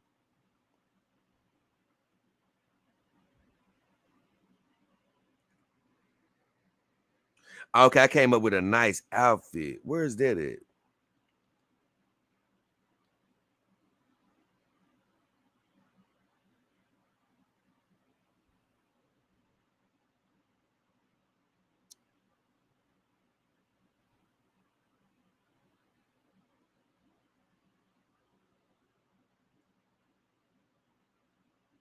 Yep, there you go. On a nice outfit, I had a few comments. One from my guy Power Brian, Mr. Power Brian. He just said sweet. Because I showed I didn't tell you, my bad, Power Brian. But I had a white outfit on Himawari the other day, and it came with her. It was a body stocking. Oh, it was super sexy. And I'm gonna be honest. It's one of the few outfits that when I put it on my dog, like I told you, I don't even have a sexual relationships or anything like that with my dogs. And so a lot of times, even though they're beautiful to me, I don't really, even though I might kiss on them and give them some great hugs, I don't really go to the sexual thoughts. But let me tell you, when I was putting that outfit on Himawari, she was smoking so hard. Well, I started feeling a sexual desire start to come up a little bit. I was like, ooh. I said, dang, Himawari. Woo, girl. Hey, I'm getting a little, hey, she turned the temperature up on me a little bit. I can't lie. I don't know how y'all felt about that video, but ooh, it turned it up on me. So Power says sweet. I gave him the thumbs up. He asked me what time I'm going live today, and I never answered. I didn't see that. I don't think I went live that day, though. Dennis Fairman says, hey, Jay, I bought a Zelex doll yesterday. I couldn't pass it up for the price and all the extras. He said she's freaking gorgeous. Frito Corleone came and said, congrats, my friend, which is a great viewer. I said, congrats, friend. Let me know when she arrives. And Dennis says, you got it. I'll send you pics of her. I just love that because I didn't even see that when he said that. It's always feel good when somebody enters the dog game, though, man. And Zelex, once again, they're not Dog King certified because I haven't seen one of their dogs in person. But they have a lot of good things going on over there from what I see from afar. And honestly, once I get through talking about some more differences with silicone, I do have a show that's going to be talking about something that Zelex is doing that I really like. So Mr. Giggles said, the outfit is rocking. It reminds me of something sci-fi out of Blade Runner or The Fifth Element. Looking good. I gave him the thumbs up. Thank you, Mr. Giggles. I do think it did look like some sci-fi. I mean, he nailed it. I think he's right. Sheila Bell, Docking Army team members. He said, I love this outfit. I gave her hearts and thumbs up.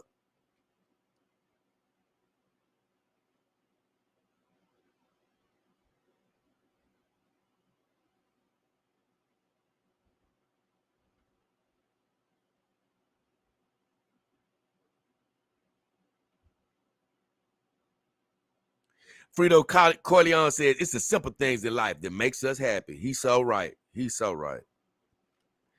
Kevin Gray came in. He said, that fit is fire. I gave him the thumbs. I can't lie. That fit was, hey, it was killing. I can't lie.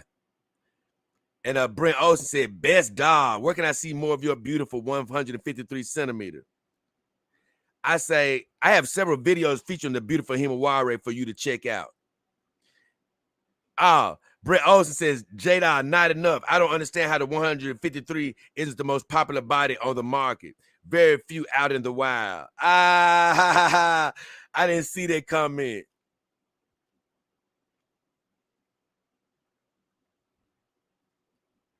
I'm gonna be honest. When I was looking through the silicone bodies, I did want that smaller body because I want an even smaller girl in the family.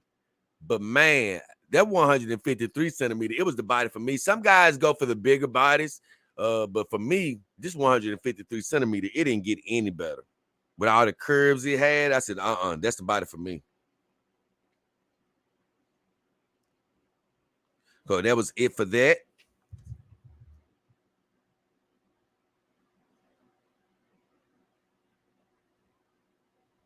I think I can make it through a couple more videos, and I'm coming right back to chat.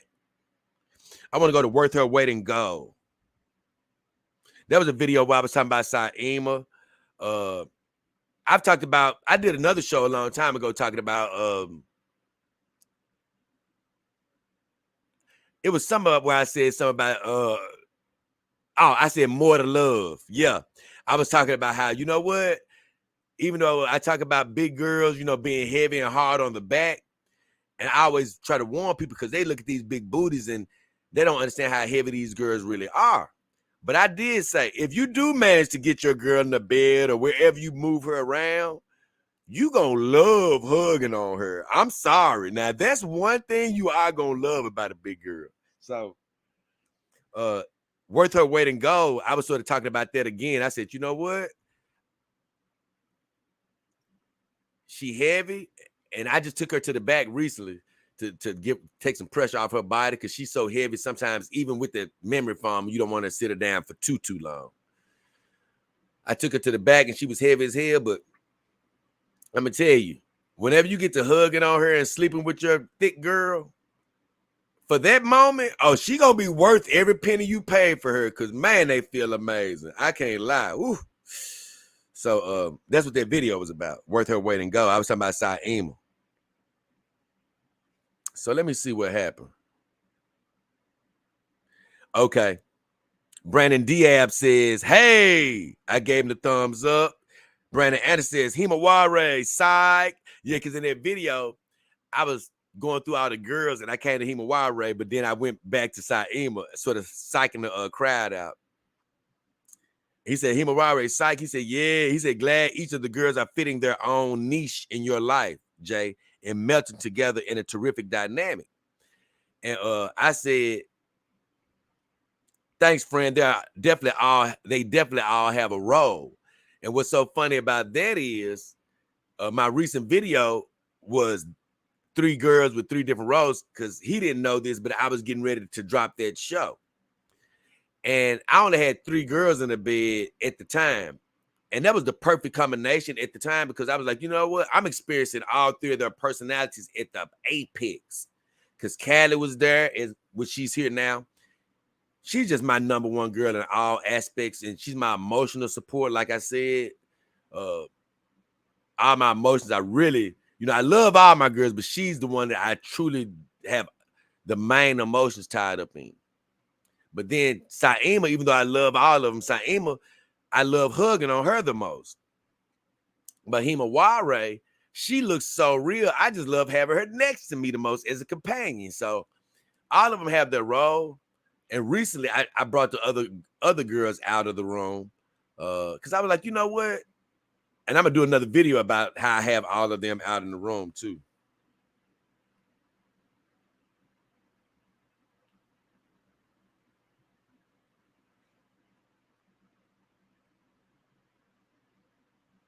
And it feels good to have all of them out right now. I ain't going to lie about that. But I brought them out just to incorporate them with everybody else. But that show was mainly about 3 of my girls. So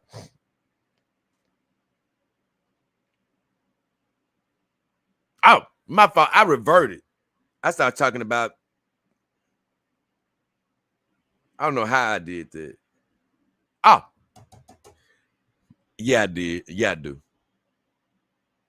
That was part of my answer to Brandon Anderson, my bad. When I was talking about roles, I ended up talking about my other video.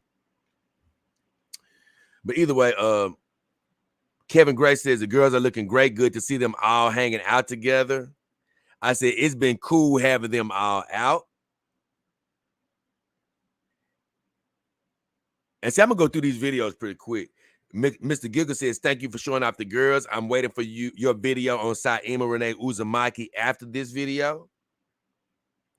And I said, I won't be featuring Saima by herself right now, but she'll definitely be hanging around, which she has been until just today. I mean, yesterday, actually. I finally took her to the back room. But as of right now, honestly, the girl that's going to be sitting by my side probably for another couple of weeks is going to be either Himawari, and I may bring Mara Blade out for a show or two. But right now, I just have to give some respect to my Iron Tick Dog girl because she's a new member of the family, and I've worked the hell out of Callie and all the other girls for damn near 2 years straight. And so it's only right that another girl puts a little bit of work in. So, man, I don't know how I'm gonna do with this tooth going forward because it's gonna be all right though. It's gonna work out. It just bothered me a little bit because it's hitting my tongue, and it's sharp, man. I hate that happen.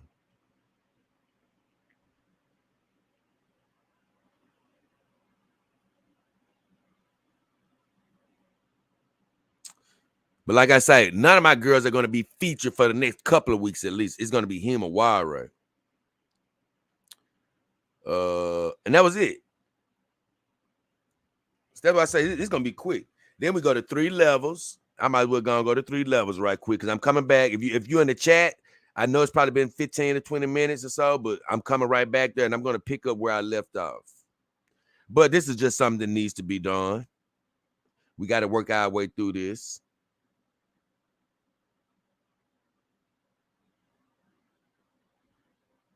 What is this? Hold on. Oh, okay.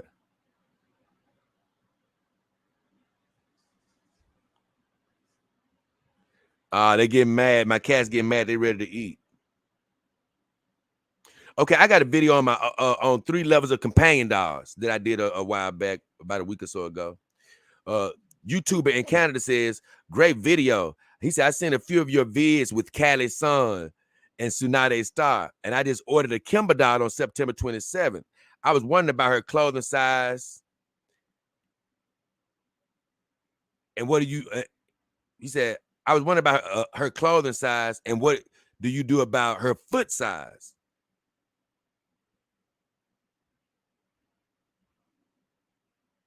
And I said, hey, my friend, they wear extra small shirts, small zero pants in US sizes. Both of those are US sizes, extra small and zero pants in US sizes.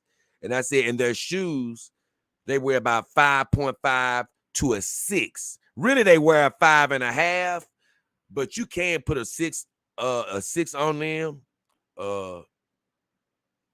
when because they have like a 21-inch foot. So if you have a girl with a 21-inch foot, they wear about a 5.5 shoe. That's gonna fit good and snug. But a 6 foot, a 6 feet shoe, that'll fit them a little bit better.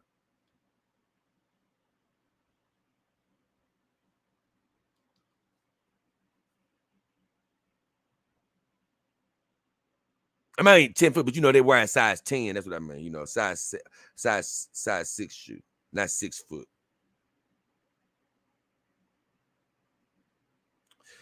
He says, thanks for your great help. Keep up with the great work. Thank you, YouTuber in Canada. That was all for that. Told you I'm rolling, man. After this Death to the Doubters, I might check in for a second. But Death to the Doubters, that was my Reset Sunday. And I got a lot of views on that video.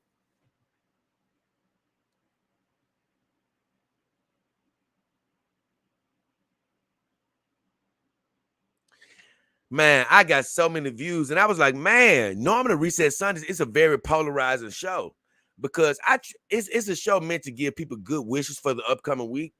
But I do have a faith in God, and I share that. I'm not scared to, it's just part of who I am, man. I would be inauthentic if I was just doing all of my shows and never mentioning God. I have to mention him because he's just that much a part of me, Hey, I believe in him, and so I can't even hide that if I want to. So he's gonna come up, and so when I'm giving you positive messages, of course I'm gonna bring him up sometime. Sometimes his name may not come up, even though his thought is always there in my mind.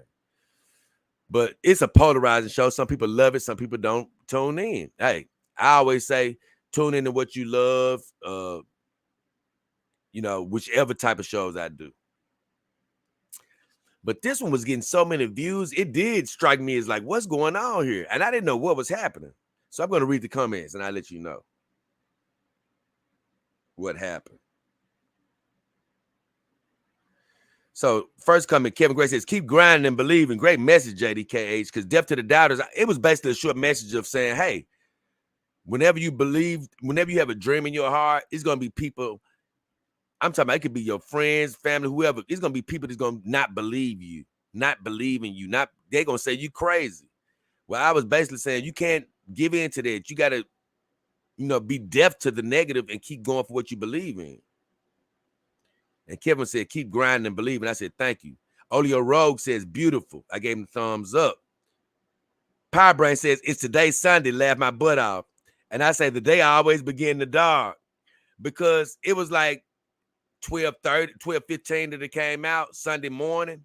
And I don't know where Power Brain was. Maybe it was not 12 where he was. I'm not sure. But I always put it out first thing Sunday morning. I try to, as of late. And it's always dark. It's not, you know what I'm saying? So it could be perceived as not being Sunday, but it was. Bob Rogers says, Preacher Jay. And I said, no, I'm not a preacher, but I do share God's message. Because I don't consider myself a preacher, but I do share God's message that he puts in my heart.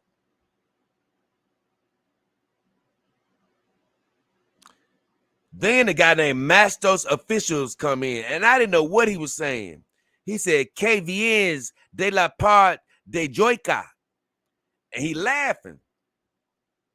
And another person said, me.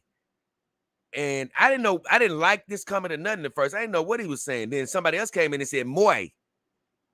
And they were saying me. And so I started getting a lot of other subscribers and stuff. I'm like, man, my subscribers are going up. I said, what's happening here?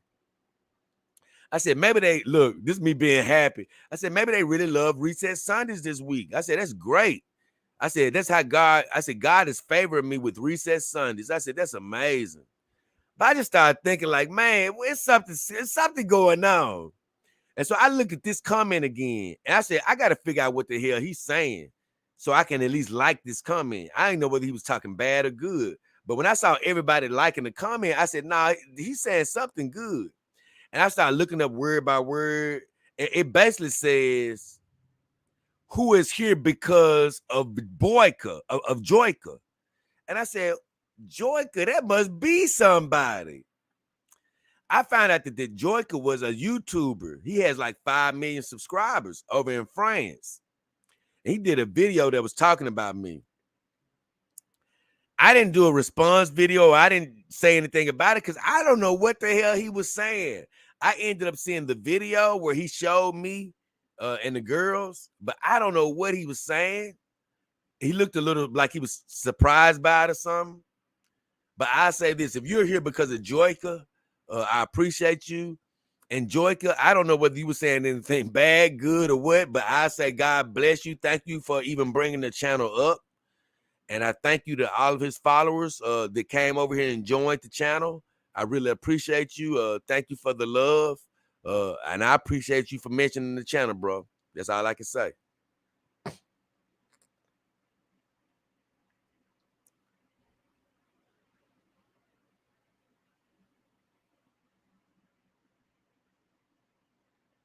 And Bob Rogers says, what? I don't know whether she was saying what to me or the other guy. And all I said was, stay deaf to the naysayers, Barb.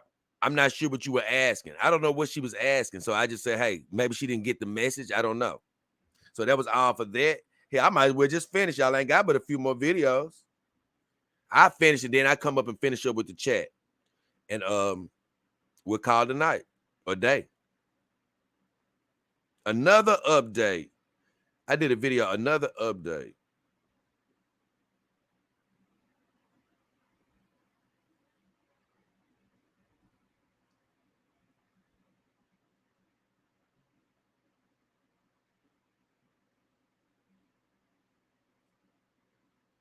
Ah, okay.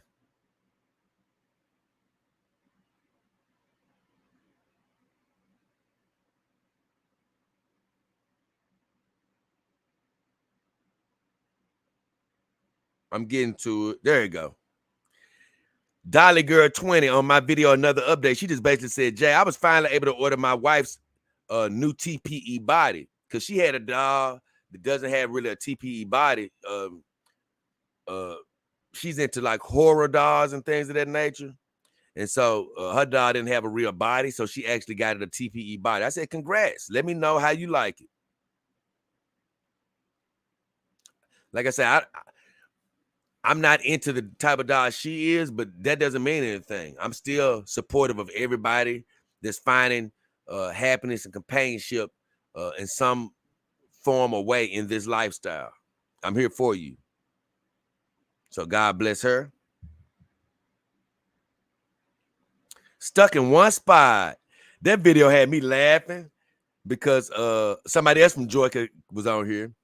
That had me laughing because Stuck in One Spot was really all about Saima. I was talking about her being thick and all that. I had her in one spot, and all of my girls were really stuck in one spot, so to speak, for several days. Some of them are still laying over there, but I was saying how you can leave your girl stuck in one spot when you have plenty of memory foam up under them. Then you can leave them in one spot. Because, see, you don't really have to worry about that as much when you have a silicone girl because they don't, I talk about that in another video, but they don't really get indentions like that. But TPE girls, you can't just have them sitting on hard surfaces or even a hard mattress. So, especially if you're talking about leaving them sitting in one spot like I did with Saim, I had her sitting in one spot like 6-7 days because I just kept wanting to lay next to her where she was. But that whole video was about get some memory foam if you're going to leave them, and you can leave them, your girl stuck in one spot. I only had a couple of comments. Neptune says, do you have a doll with the anime outfit? I said, no. I don't have an anime outfit in the arsenal yet. I didn't see he had asked me why. And I'm going to tell him right now, it's not in the budget yet. Because I don't never like to say that word about I can't afford it because that talks negativity. But as of right now,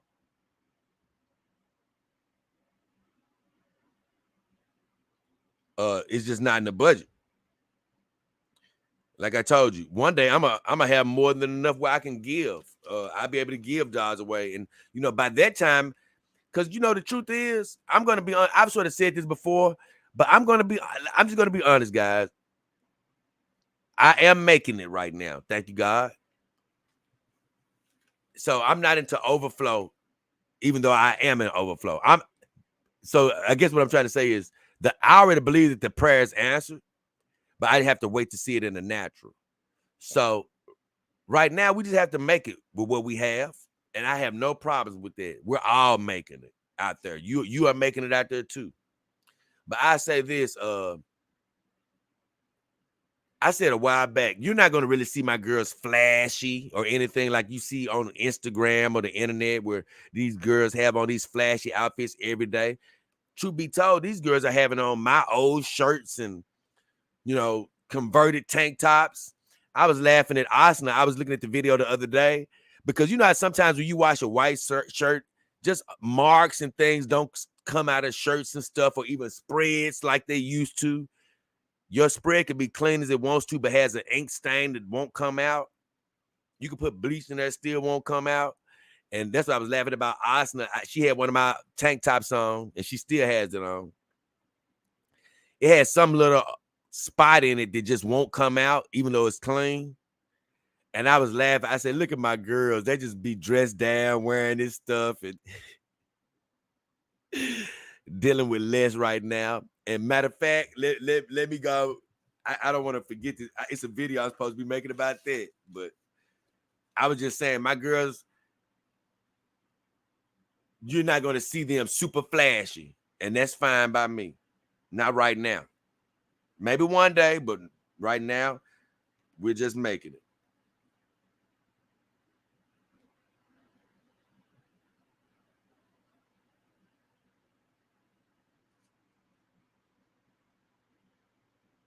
Okay. I got all those shows written down. I want to make sure. Okay. And hey guys, we making headway. We almost there. And then Neptune asked me, do I have a dog with an anime? Oh, I already answered it. My bad.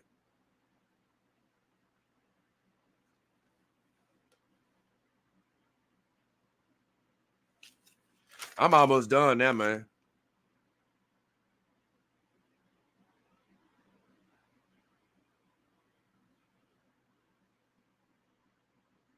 I'm on 3 girls, 3 rows.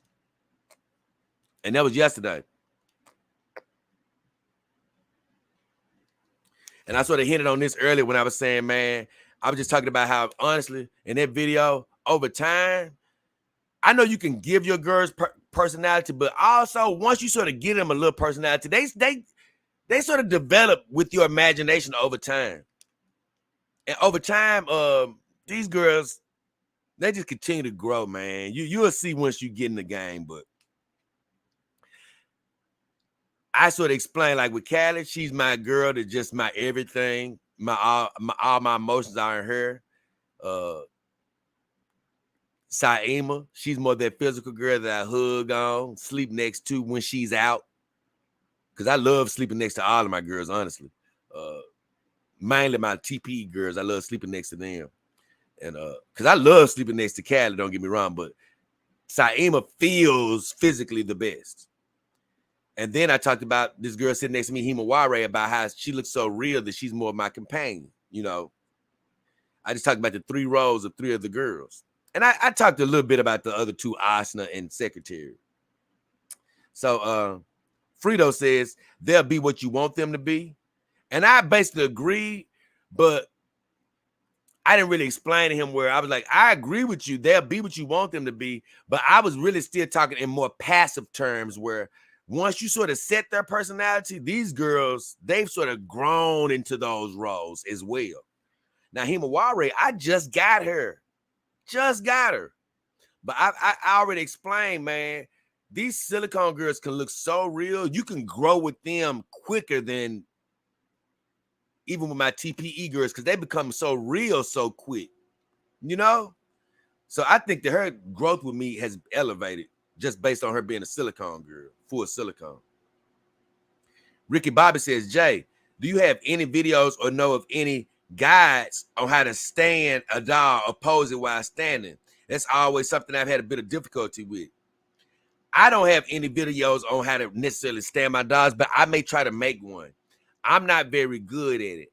I know of one guy that sort of has tried to do that in his video, but it's not really a tutorials per se. I just try to make one going forward. Especially since I'm a rookie, maybe you can learn. But one thing, the biggest trick with companion dogs standing them is the screws. You have to get the screws on the bottom of their feet evened out perfectly. And then worry about balancing them. But even then, it's a very tricky job. Very tricky job. So just know that even once you do get the screws stressed out, it's still a very hard job to get them to stand. Very hard.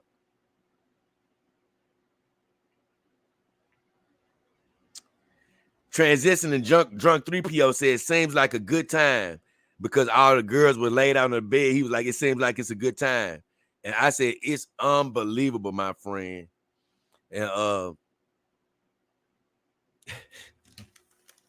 I may need to make a video about that.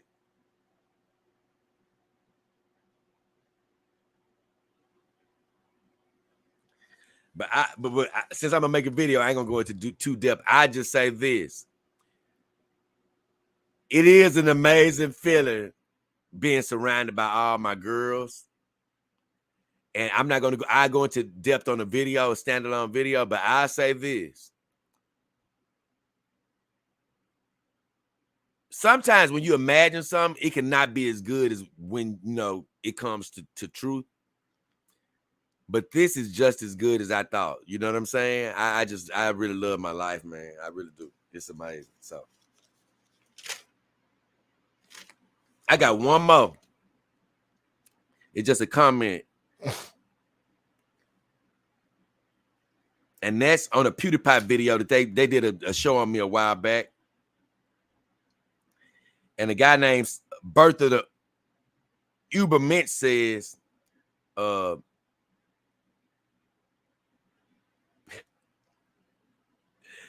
says, Ed J, every new doll owner is one less man women can steal from in divorce court. Thank you, Jay.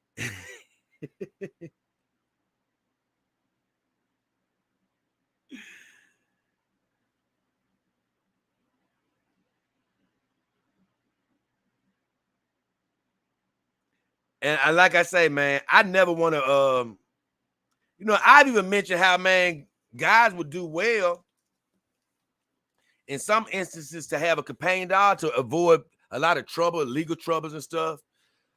But I'm never one to try to, like I say, use companion dogs as a way to beat up on women. Hey, yeah, stay away from human women. Blah, blah, blah, blah. Yeah, stay away.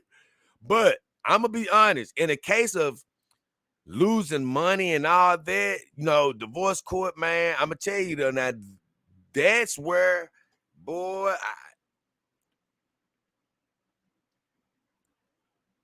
oh, my God. I can't believe I got to do this again.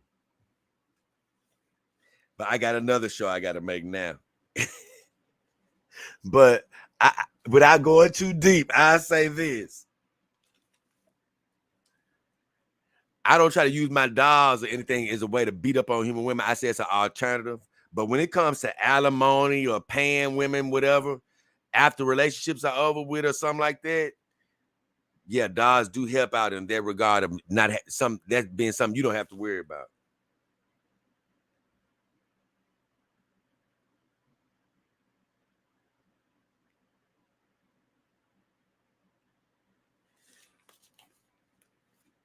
Okay, now I can catch up with you guys and we can get ready to let you guys have a great day. And it ain't been that long. It's only 3.5 hours.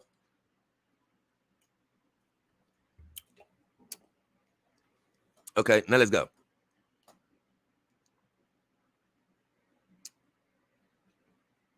Okay, let's go.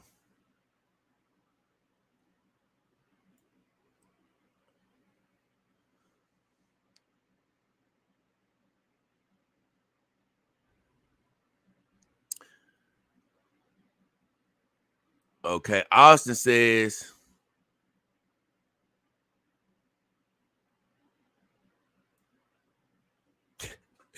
Austin says 4 nights a week. So you say, sounds like what I'm going to be up to when Miss Lockhart moves in. Yeah, I think I said something about some dog owners have sex 4 nights a week. Stingray says, finding that balance with my girlfriend. Oh, okay. He was talking about his human girlfriend, I think.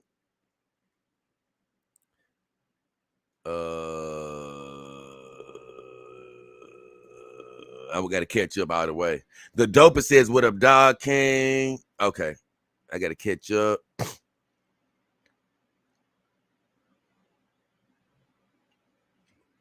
Oh, Stingray says, no way. Have you ever been refused service because of your companions? No. I have not been refused service. I mean, honestly, man, like, it's going to put it like this. That's just trouble people don't even want to have to deal with. Because for one, like, if I was having them butt naked and half dressed or something crazy like that, then they'd have an argument. But man, it ain't really nothing else they could say. So I haven't had any real trouble. Stingray says, remember to hit that like button. Yes, hit that like, share, subscribe, do all that good stuff. Donate to the show. Do whatever, baby. You can donate by using PayPal or Cash App in my about on YouTube or the description of my video. I have a link for my Biking for Companion Dogs, which this whole show is about me taking my trip. I'm going to be doing my Biking for Companion Dogs probably sometimes this week, probably Thursday, Friday, or Saturday. I'll take the ride. I'll film it. I may go on a live stream for a split second while I'm out on the ride, and I put the video out next week. But I'm definitely looking for donations to keep the show going strong, so you can always do that. And if nothing else, like they say, hit the like, subscribe, baby. Stay here with us. Build a show up. Stingray says, your mic gives a radio vibe to your voice. Think it's great. Thank you, Stingray. I'm going to be honest. I could have got this is called I think they call it a cardioid mic. It's a little probably, my voice is already a bit deep, but it gives you a bit of a fuller sound. It's some mics that give you a bit more of a treble type sound. But I actually like this sound. I'm like, you know what? I actually like this sound. I'm cool with this one. I'm not even in a rush to try to get something more expensive or anything like that. I like this mic. It's a Razer Mini. It's a very good mic. So I think I'm definitely going to stick with this. I was going to be forced to use another microphone. I have an overhead microphone that I bought, but I'm like, nah, I want to use this one, and I did get it to work, so I'm happy, and I'm glad to hear that feedback, Stingray. Appreciate you. Brandon Anderson said, saving up is important if you want that quality dog. Anyway, I got to bounce and head into work. Catch the stream later on replay. Love you. Thank you, Brandon. Brandon is so right. Like I said, man, I promise you, man, this dog can entice you and you might go for a quick in. Man, look, if you're trying to get in just to experience the life, get you a Kimber dog, silly dog. You know, you can get in at a decent price. Not $300, but a decent price. But more importantly, if you think that this is really the life for you, you can go even further, man. Go and save up for even, you can go into, like to say, once you get into the $1,300 range, you can go to one of these sites and you can find you a ready to ship dog. That's like that's a brand dog. You can get a ready to ship dog for about $1,200-$1,300 now. And that's a quality dog. The only difference is the reason a lot of them are on sale, they might be a good quality dog, but you can't do any customizations. But guess what? They're not. The difference between them and Chemidol is Chemidol's are all the same in build. Well, you can go get a ready to ship dog, and you can still choose which body size and stuff like that you want. So you can sort of customize them with your eyeballs. You know, that particular dog won't have everything like you said it, but you can sort of get it to where you want it to be.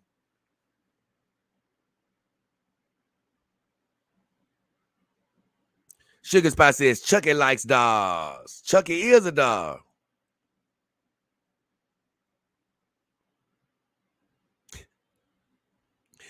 Stingray says nothing wrong with thinking a little feisty once in a while, Jay. You right. Nothing wrong with being a little feisty, man.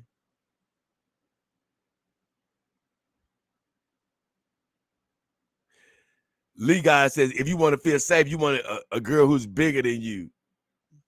I guess he's talking about, I don't know what he's talking about. I guess he's talking about yep, he was talking about when I was talking about them big companion dogs. I can't lie. I ain't gonna even lie, Lee Guy. I give you credit. They do make you feel a little bit more secure, those big jokers. So you might be right. Because even when I used to be with them big BBWs, I ain't gonna lie, I used to love laying next to a big BBW, man. I ain't even lie. Oh, I did say something about my cats getting restless. Yep. Well, no, this is around the time I would have been popped up by now, and I would have already fed them probably about 4:00 in the morning and gave them some fresh water and stuff like that. So I'll be doing that in just a second because I did just catch up with all of the comments on my live stream. I know I caught you guys at an odd time this morning. I didn't start to damn near pretty much 3:00 this morning. Was it 3? It's 3. I've been streaming for 3.5 hours. So, yep, it was 3:00. So I know I caught you guys at an odd time. I'm still thankful and I'm to God that so many of you did catch the stream tonight. I appreciate all of you. I do want to send a special shout out to my guy Matt because even though Matt had some things that he said that was be construed as negative, I still think those comments are necessary sometimes to just stir the conversation, to speak about things, you know. And then, you know, like I say with Matt, I love him. I appreciate him for being here. Some people just don't understand, man. They don't understand the lifestyle.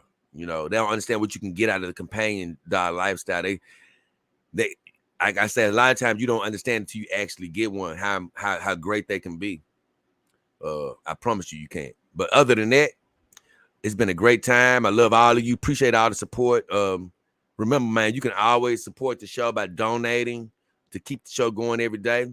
This is what I'm trying to do with my life every single day of my life. You know, even if I'm not streaming every day, you know, even if you don't see me, this is the job that I'm trying to do. You know, something, you know, with my YouTube and just helping people in the dog game, educational wise, or helping companies, the right companies get better, just all type of stuff. So if you can support me in any way, I appreciate it. You can like, you can subscribe, you can share, you can donate on my About on the PayPal or Cash app. I would really appreciate that because that's coming directly to me. Or you can donate on my Biking for Companion Dogs campaign. I have a GoFundMe. You can find that in the description of all of my videos. I'm going to be doing a bike ride around Memphis, about 70 plus miles, coming up pretty up close to 70 miles. I'm not quite sure how long it's going to be because I might take a couple of scenic routes. But that's coming up in a couple of days to just, I'm just doing that activity. I love biking, but that's going to be extreme for me to try to bring some finance to help keep the show going strong. So all those things are happening. Thank you. God bless you. God bless everything you have going on in your life, all of your dreams, whether people think they're silly, crazy, or whatever. I'm blessing for you to have new relationships, new finances, health, whatever you're hoping for and wishing for in life. I'm praying you already have it. God bless you, man. Thank you for watching the show. Appreciate you to all my new subscribers, all my future subscribers, and all my old subscribers, and my Dog King Army team member. Even though you hidden, you still there, baby. I still love you.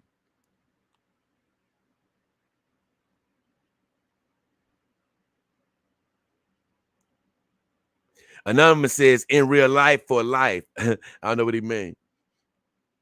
And what is this he got up here? I don't know what Anonymous got up there. Stingray says, hell, J. Dog King Hefner. Lee Guy said, I subscribe. God loves this world. Man, thank you for the subscription, Lee Guy. God bless you, man. I appreciate all of you, man. Have a good one. We finna get ready to check out of here. It's been a hell of a day. But as of now, man, it's been me, J. Dog King Hefner, the beautiful Himawari, Callie's son, a couple of more of my ladies laying down, Saima in the back, taking a break. As for now, we are out. See you guys. Still got the ending. Hey, Brittany Vantage, that Star Wars girl. Eat your heart out. I know y'all looking.